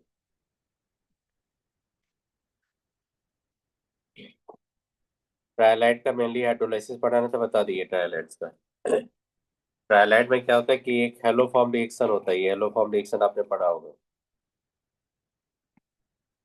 H2 और सोडियम हाइड्रोक्साइड के बीच में रिएक्शन होता है। तो ये सोडियम कार्बोक्सिलेट बनता है आपका। अब प्लस CH3 होता है, ट्राइलाइट आता है कि नहीं है। ये आगे पढ़ाऊंगा, अल्डिहाइड की टर्म हेलो फॉर्म रिएक्शन। अभी क्वेश्चन दे देगा आकाश के मटेरियल से, हर जगह क्वेश्चन देता है इसी चैप्टर में। मत बनाना, मैं अल्डिहाइड की टर्म पढ़ाता हूँ इसको डिटेल में। आई बात समझ में। बहुत डिटेल में पढ़ा दूंगा हेलो फॉर्म रिएक्शन, तो यहीं से बनता है ट्राइलाइट्स। यही रूट होता है ट्राइलाइट बनाने का। CaCl3 को बोलते हैं क्लोरोफॉर्म। क्लोरोफॉर्म। क्लोरोफॉर्म जो होता है ये गैस होता है। CH3 को बोलते हैं ब्रोमोफॉर्म। ये ब्रोमोफॉर्म का लिक्विड होता है। और CHI3 को बोलता है आइडोफॉर्म। ये आइडोफॉर्म का सॉलिड होता है, ये एंटीसेप्टिक नेचर होता है इसका। ये आयोडीन लिबरेट करता था, आयोडीन रिस्पॉन्सिबल होता है एंटीसेप्टिक नेचर के लिए। ब्रोमो आइडोफॉर्म खुद नहीं, तो आइडोफॉर्म याद रखना CHI3 होता है। आइडोफॉर्म टेस्ट पढ़ते हैं हम लोग, येलो कलर का वेल, येलो कलर का क्रिस्टलाइन सॉलिड होता है ये। येलो कलर क्या होगा आपका, क्रिस्टलाइन सॉलिड।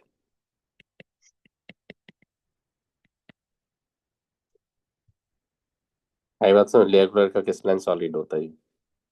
इसका कुछ एप्लीकेशन भी एनसीईआरटी में दिखा देता हूँ मैं आपको।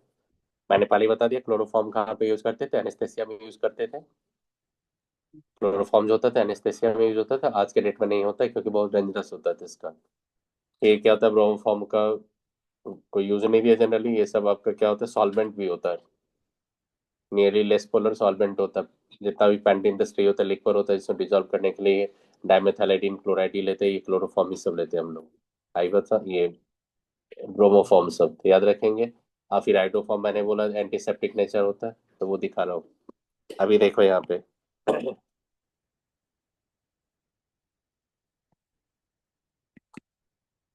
हाइड्रोलाइसिस मैंने बता दिया ना, क्या बन रहा था, फॉर्मिक बनाया था कि नहीं।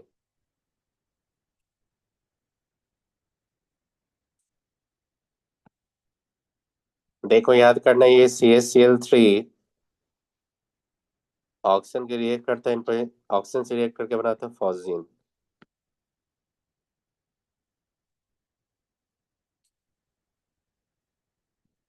ये हाईली पॉइजनस होता है। आपको बोला पॉइजनस गैस किससे बनता है, तो याद रखना क्लोरोफॉर्म के एरियल ऑक्सीडेशन से, इसीलिए इसको स्टोर करते हैं डार्क कलर के बोतल में, लाइट के एब्सेंस में स्टोर करते हैं। लाइट के प्रेजेंस में जैसे होता है तो क्या बनता है एयर के, ऑक्सीजन के प्रेजेंस में लाइट होना चाहिए, यहाँ पे फ्री रेडिकल मैकेनिज्म होता है ये। और आपने देखा होगा कि इसको लिंक क्या होगा, तो टीचर यही सब का बोलता है, मैकेनिज्म का बताओ क्या होता है। मैकेनिज्म पूछने लगता है इसका। फ्री रेडिकल मैकेनिज्म होता है, मत पढ़ना, क्लोरोबेंजीन ये पॉजिन बनता है। फिर याद रखना यहाँ पे रिएक्शन विद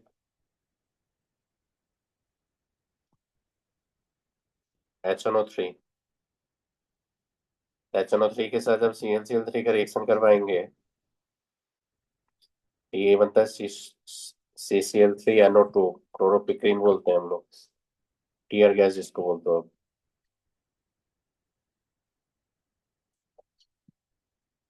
क्लोरोपिक्रीन बोलते हैं हम लोग, टीयर गैस है ये।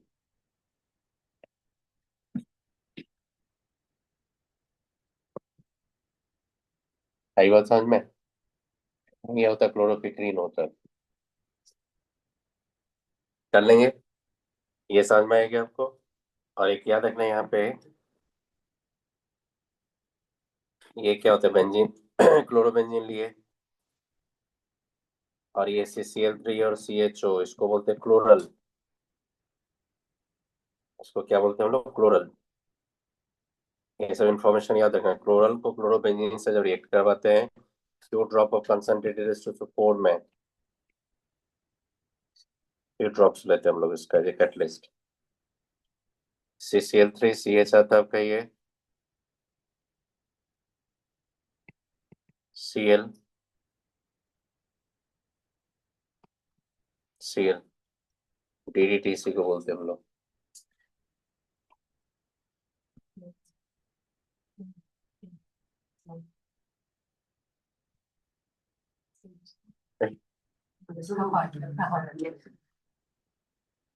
क्लोरोपिक्रीन को बोलते हैं टीयर गैस, होता है इंसेक्टिसाइड होता है। DDT होता है आपका बायोमैग्निफिकेशन, आपने पढ़ा होगा DDT का।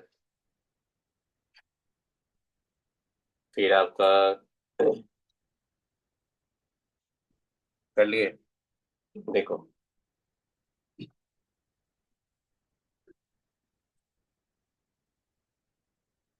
एक होता है क्लोरोफ्लोरोकार्बन, फ्रेयॉन, नीचे।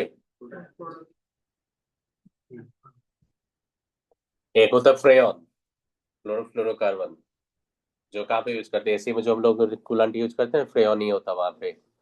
तो क्लोरोफ्लोरोकार्बन करते हैं, आपने पढ़ा होगा बायोलॉजी में कि फ्रेयॉन जो होता है वो क्या होता है, क्लोरोफ्लोरोकार्बन क्या होता है, नॉन टॉक्सिक भी होता है, केमिकल इनर्ट भी होता है। सीधा ऊपर चले जाता है स्ट्रेटोस्फेयर पे, वहां पे क्या होता है, फोटोकेमिकल डिकम्पोजिशन होता है, वहां से क्या होता है, ओजोन लेयर डिप्लेशन। पढ़ा होगा आपने, सी टू सी। एक पढ़ कर ली कॉपी, देखो इधर देखो, नोट करके लिख लो यहाँ पे, फ्रेयॉन, क्लोरोफ्लोरोकार्बन।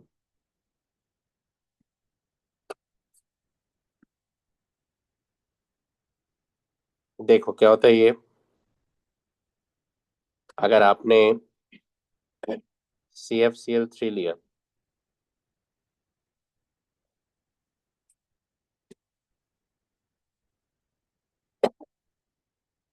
कार्बन हाइड्रोजन फ्लोरीन होता है,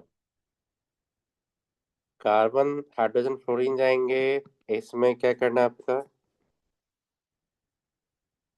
H+1 कर देना है, और इसका नंबर ले लेना आप, उसी से आप जाते हैं क्लोरोफ्लोरोकार्ब, ये फ्रेयॉन का नेमिंग।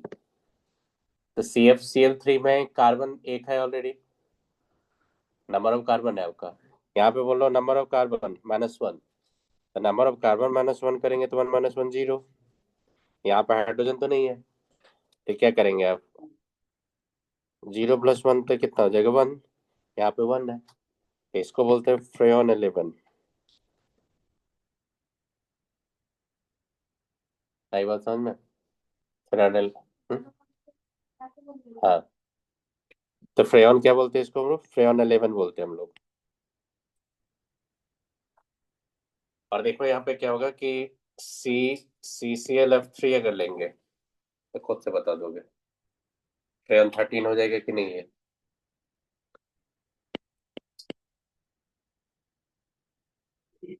फ्रेयॉन क्या हो जाएगा, 13।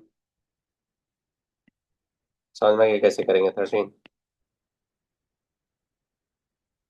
अगर आप कर लो ये CCl3, सी, और देखो यहाँ पे CaCl3, और यहाँ पे ऐसे कर लो, ये CClF2, बताओ। CCl3 मैंने ये लिया यहाँ पे क्लोरीन क्लोरीन क्लोरीन, यहाँ पे लिया क्लोरीन, यहाँ पे फ्लोरीन, यहाँ पे फ्लोरीन, क्या बताओ, तो C- बन जाएंगे तो 1 आएगा, हाइड्रोजन भी 1 आएगा, अब फ्लोरीन तो 2 है, तो फ्रेयॉन क्या हो जाएगा, 1 1 12। हम्म।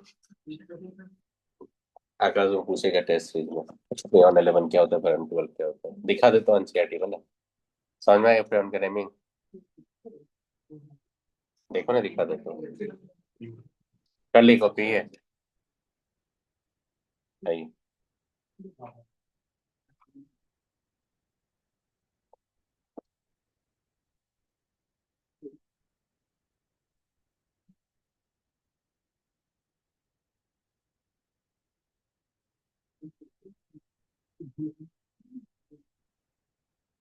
बात करना मत कर, देखिए ये सब बता दिए थे ना, सल्फोनेशन से बता दिए थे ना मेजर सब, ये पारा कहाँ पे अटैक करेगा, ये विटिक रिएक्शन, विटिक रिएक्शन, ये सब खुद से रिएक्शन में ये सब क्वेश्चन बनाना खुद से जाके, देखना इसी से क्वेश्चन पूछेगा आपसे नीट का, देखना यहाँ पे क्या लिखा हुआ सब,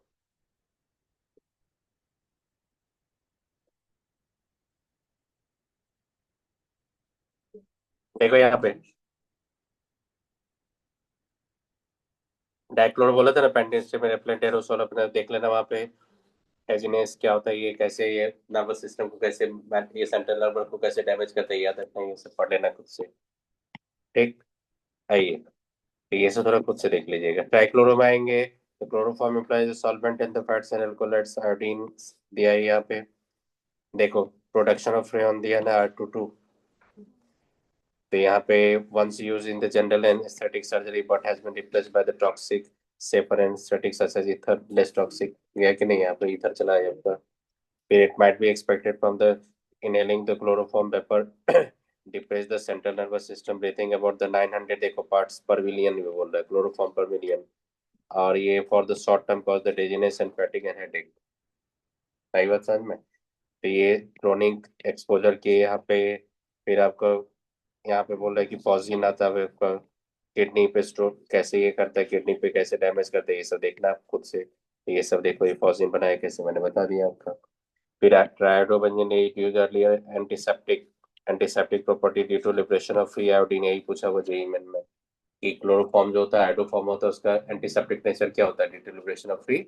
आयोडीन, उसके चलते होता है यहाँ पे, ड्यू टू ऑब्जेक्शन रूल इसमें it has been replaced by other formulation containing the iodine, tincture of iodine आने लगा मार्केट में, हाइड्रोफॉर्म नहीं मिलता आपको क्योंकि बहुत बैड स्मेल होता था, फिर इसके क्या होता है, टेट्राक्लोरो दिया है, टेट्राक्लोरो में क्या होता था आप याद रखना, CCl4 पायरीन बोलते हैं इसको हम लोग, कमर्शियल नेम क्या होता है इसका, पायरीन, ये कहाँ पे यूज करते हैं, फायर एक्सटिंग्विशर में यूज करते हैं हम लोग, याद रखना ये, CCl4 कहाँ पे यूज करते हैं हम लोग, as a commercial name, pyrene लेते हैं हम लोग कहाँ पे यूज करते हैं हम लोग, फायर एक्सटिंग्विशर में, तो देखो लार्ज क्वांटिटी मैन्युफैक्चरिंग या प्रोपेन एरोसोल दिया है यहाँ पे, और ये देखो क्लीनिंग इंडस्ट्री ये दिया होगा, कहीं पे लिया होगा, फायर एक्सटिंग्विशर में कैसे यूज करते हैं हम लोग, लिखा है ना कहीं पे, पढ़ लेना आपका, देखो यहाँ पे फ्रेयॉन आ गया, फ्रेयॉन देख लो शॉर्ट रिएक्शन से बनाते हैं, देखो ये फ्रेयॉन 12 दिया कि नहीं यहाँ पे देखो, CCl2F2 दिया है यहाँ पे, तो आप देखो C-1 करेंगे तो क्या होगा 0, H+1 करेंगे तो क्या होगा 1, और 2 फ्लोरीन है तो क्या होगा फ्रेयॉन 12 आ गया, दिया है यहाँ पे, तो मैंने पहले ही बता दिया है, तो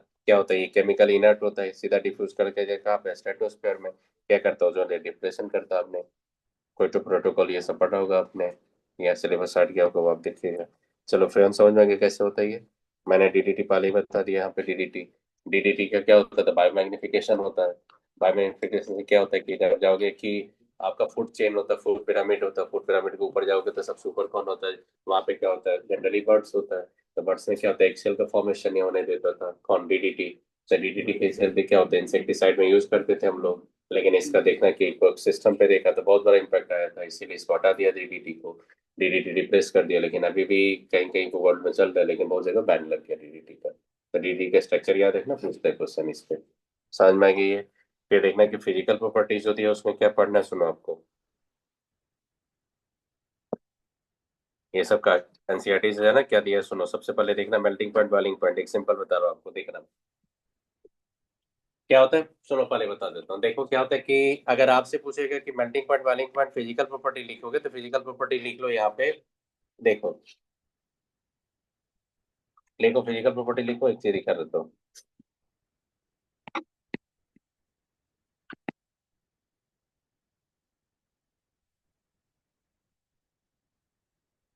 सबसे पहले दिया होगा मेल्टिंग पॉइंट से बॉइलिंग पॉइंट। तो आपको पता है कि number of carbon atom increase होगा, मोलर मास इंक्रीज होगा, तो मेल्टिंग पॉइंट बॉइलिंग पॉइंट क्या होगा, इंक्रीज होगा। एक सिंपल थ्योरी होता है, मेल्टिंग पॉइंट बॉइलिंग पॉइंट जाओगे तो सबसे ज्यादा होता है आयोडाइड का, उसका होता है क्लोराइड का, सॉरी ब्रोमाइड का, और उसका होता है आपका क्लोराइड का, और उसका होता है फ्लोराइड का। नीट में क्वेश्चन भी आया हुआ है इससे। तो आपको याद रखना है कि क्लोराइड ब्रोमाइड आयोडाइड में अगर कंपेयर करेंगे तो किसका ज्यादा लेंगे, आयोडाइड का। मोर वोलेटाइल कौन होगा, फ्लोराइड। लेस वोलेटाइल कौन होगा, आयोडाइड। ये पूछेगा ज्यादा वोलेटाइल कौन, लेस वोलेटाइल कौन है, तो समझ में आ जाएगा ये। फिर एक चीज क्या याद रखना, देखना यहाँ पे, अगर मेरे को यहाँ पे देखो क्लोराइड दे दिया, यहाँ पे क्लोराइड दे दिया, यहाँ पे ब्रोमाइड दे दिया, यहाँ पे क्लोराइड दे दिया। अगर मेरे को यहाँ पे बॉइलिंग पॉइंट पूछेगा तो मैं सबसे ज्यादा लूंगा 3 का। क्यों, क्यों है यहाँ पे, क्योंकि 3 आपका क्या है, ब्रोमाइड है। जैसे क्वेश्चन देगा ना बेटा, मिक्स कर देगा, तो सबसे पहले आप मोलर मास पे चले जाना, हायर हाईलाइट को लेना। आई बात समझ में। अब आइए, अब 1 2 और 4, ये जितना भी ये सब क्या होगा, आइसोमर्स है कि नहीं आइसोमर्स। तो उसके बाद जिसका स्टेट चेंज होता है उसका ज्यादा होता है, तो 1 उसका तो हो जाएगा 2, सबसे कम होगा 4। और आइसोमर्स याद रखना, मैंने बताया था आइसोमर्स के लिए ब्रांचिंग इंक्रीज करोगे तो सरफेस एरिया डिक्रीज होगा, बताया थे कि नहीं। सरफेस एरिया डिक्रीज होगा तो क्या होगा, van der Waals force of attraction भी क्या होगा, डिक्रीज होगा।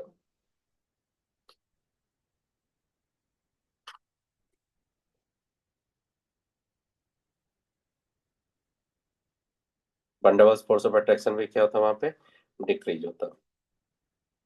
इसलिए स्ट्रेट चेन को सबसे ज्यादा प्रायोरिटी देना, ब्रांचिंग का बॉइलिंग पॉइंट क्या कर देना, कम कर देना। आई बात समझ में। ये मैंने क्या बोला, मेल्टिंग पॉइंट बॉइलिंग पॉइंट। और नॉर्मल रूल है ये, नंबर ऑफ कार्बन इंक्रीज करेंगे तो number melting point boiling point क्या होगा, इंक्रीज हो जाएगा, ये कर लेंगे। फिर देखना है यहाँ पे solubility.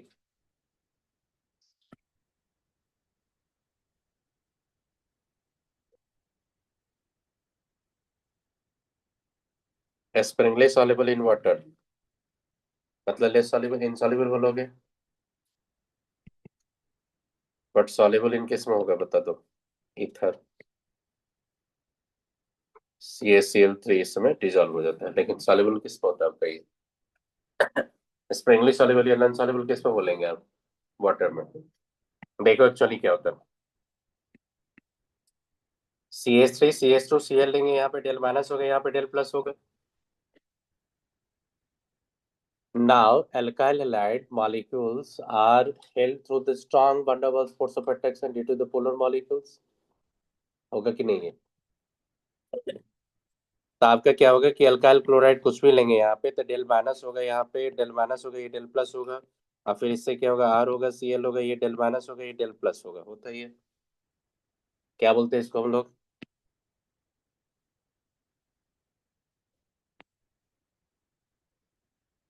Stronger dipole dipole interaction है।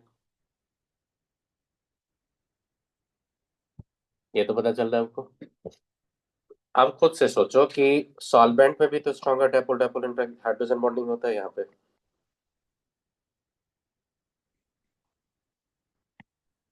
यहाँ पे क्या हो रहा है आपका, हाइड्रोजन बॉन्डिंग।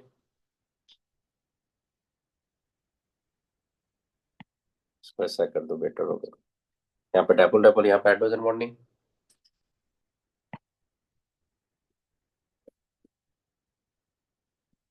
अब बताओ इसको क्या करेंगे हम लोग, इसमें क्या होगा, एनर्जी कंज्यूम होगा कि नहीं, एंथैल्पी निगेटिव होगा कि नहीं, आप पॉजिटिव होगा कि नहीं।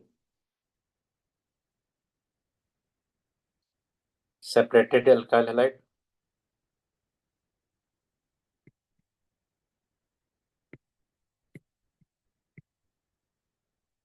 आज मैं क्या किया, मैंने सॉल्यूशन बनाने जा रहा हूँ, किसी को डिजोल्व करने के मैंने सॉल्यूशन में बोला था। कि सॉल्यूट का सेपरेटेड मॉलिक्यूल होना चाहिए, सॉल्वेंट का सेपरेटेड मॉलिक्यूल होना चाहिए, सेपरेटेड मॉलिक्यूल को मिक्स करके सॉल्यूशन बनाते हैं, याद होगा आपको। तो यहाँ पे आपने किसको किया, सेपरेट किया, फिर इसको सेपरेट करेंगे, तो यहाँ पे इंथैल्पी क्या हो जाएगा आपका, पॉजिटिव। यहाँ पे क्या होगा, सेपरेटेड सॉल्वेंट मॉलिक्यूल्स। आप दोनों को मिक्स करोगे तो बेटा क्या बनेगा यहाँ पे, सॉल्यूशन, सॉल्यूशन। न्यू सेटअप होगा, न्यू सेटअप क्या होगा था, देखना यहाँ पे RCl था या डेल माइनस था, ये क्या था, डेल प्लस था। इससे देखो यहाँ पे एक हाइड्रोजन हो गया, वो हो गया, हाइड्रोजन बॉन्डिंग तो नहीं बोलेंगे, लेकिन न्यू सेटअप हुआ कि नहीं यहाँ पे,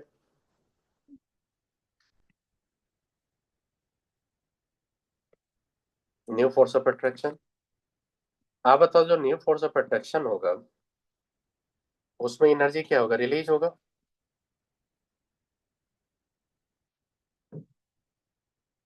अब देखो क्या होना चाहिए, रूल होता ही है, सुनो, कि amount of energy released due to the new setup, energy released due to the new setup must compensate energy absorbed or required to separate the solute particles, separate the solvent particles, compensate होना चाहिए। अब देखा गया यहाँ पे कि ΔH1 जो होगा अब प्लस ΔH2 जो होगा, ये वैल्यू आपका ग्रेटर है ΔH3 से,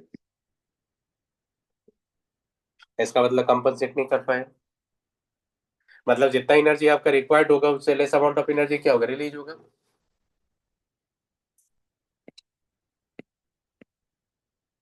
energy required to separate RCl and water is more than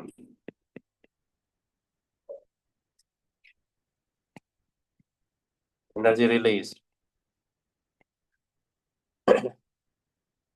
due to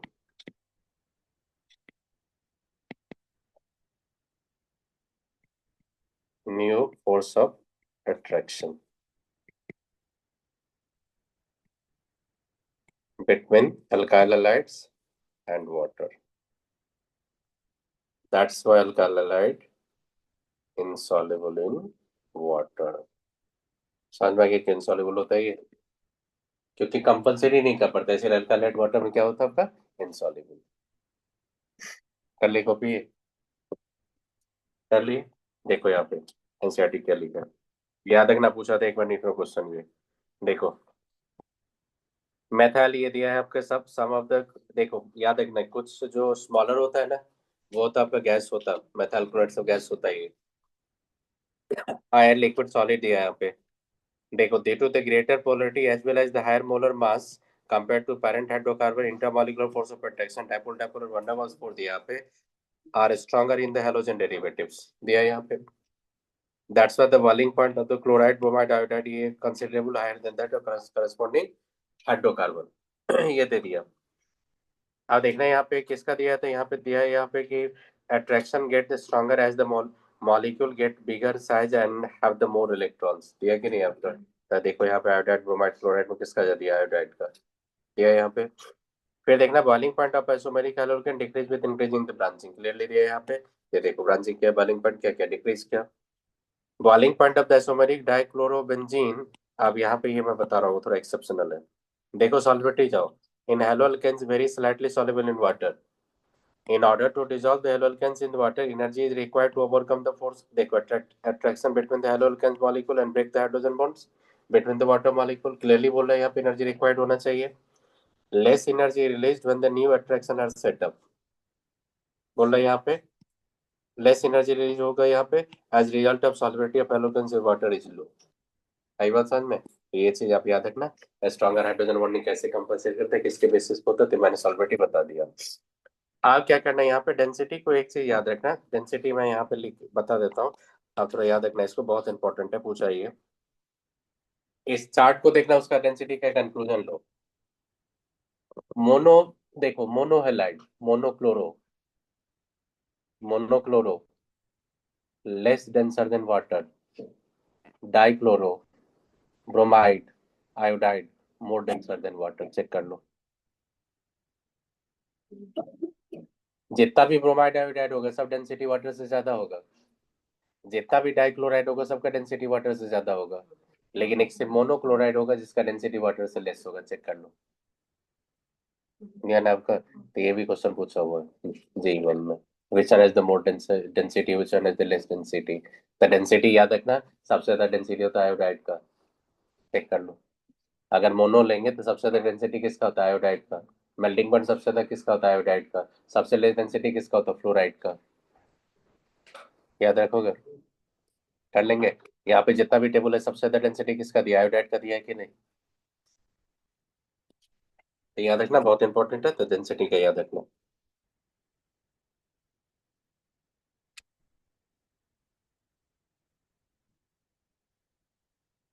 last topic पढ़ा रहा हूँ, उसका मैं ब्रेक दे दूंगा। ये समझना कि डेंसिटी क्या होता है, किसका डेंसिटी ज्यादा होगा। क्लियरली लिखा है यहाँ पे, bromo iodo polychloro derivative hydrocarbon heavier than water. Clearly बोल रहा है कि नहीं आपका?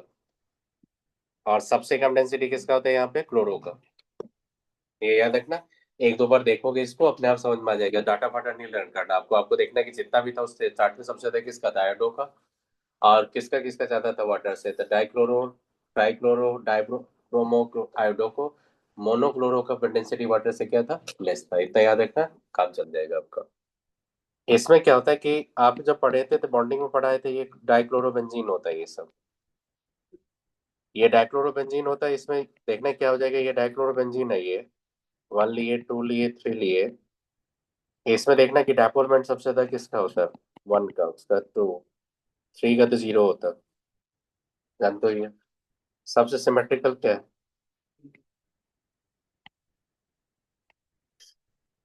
मोर सिमेट्रिकल अगर बोलेगा तो किसको बोलेंगे आप? सबसे सिमेट्रिकल सबसे इफेक्टिवली पैकिंग किसका होगा? थ्री का। तो बॉइलिंग पॉइंट जाते बैठा तो वन होता है उसका, थ्री होता है उसका, टू होता है। सबसे नीचे होता है मेटा। इतना याद रखना, काम चल जाएगा आपका। जिसका बॉइलिंग पॉइंट ज्यादा होगा उसका डेवलपमेंट ज्यादा होगा, उसका बॉइलिंग पॉइंट ज्यादा कर देना। और सबसे कम बॉइलिंग पॉइंट कर देना मेटा का। आई बात समझ में? मेल्टिंग पॉइंट की बात करेंगे तो देखो, मेल्टिंग पॉइंट क्या जाएंगे, आप रिवर्स कर देना। सिमेट्री किसका ज्यादा है? थ्री का। थ्री का मेल्टिंग पॉइंट ज्यादा होगा, उसका वन, उसका दो होगा टू। मतलब आप देखोगे तो मेटा का ही सबसे कम होता है आपका मेल्टिंग पॉइंट भी, बॉइलिंग पॉइंट भी। याद रखेंगे। रिमेनिंग टू का कैसे कंपेयर करेंगे, तो रैपोलॉन के बेसिस पे क्या कर लेंगे? Boiling point. और सिमेट्री के बेसिस पे क्या करेंगे? Melting point. इससे क्या होगा, आपको लर्न नहीं करना पड़ेगा, थोड़ा दिमाग में लेके चलोगे क्वेश्चन बन जाएगा आपका। सही बात समझ में? तो ये भी क्वेश्चन आपका जेई में नहीं क्वेश्चन पूछा हुआ है ये। कर लिखो फिर ये।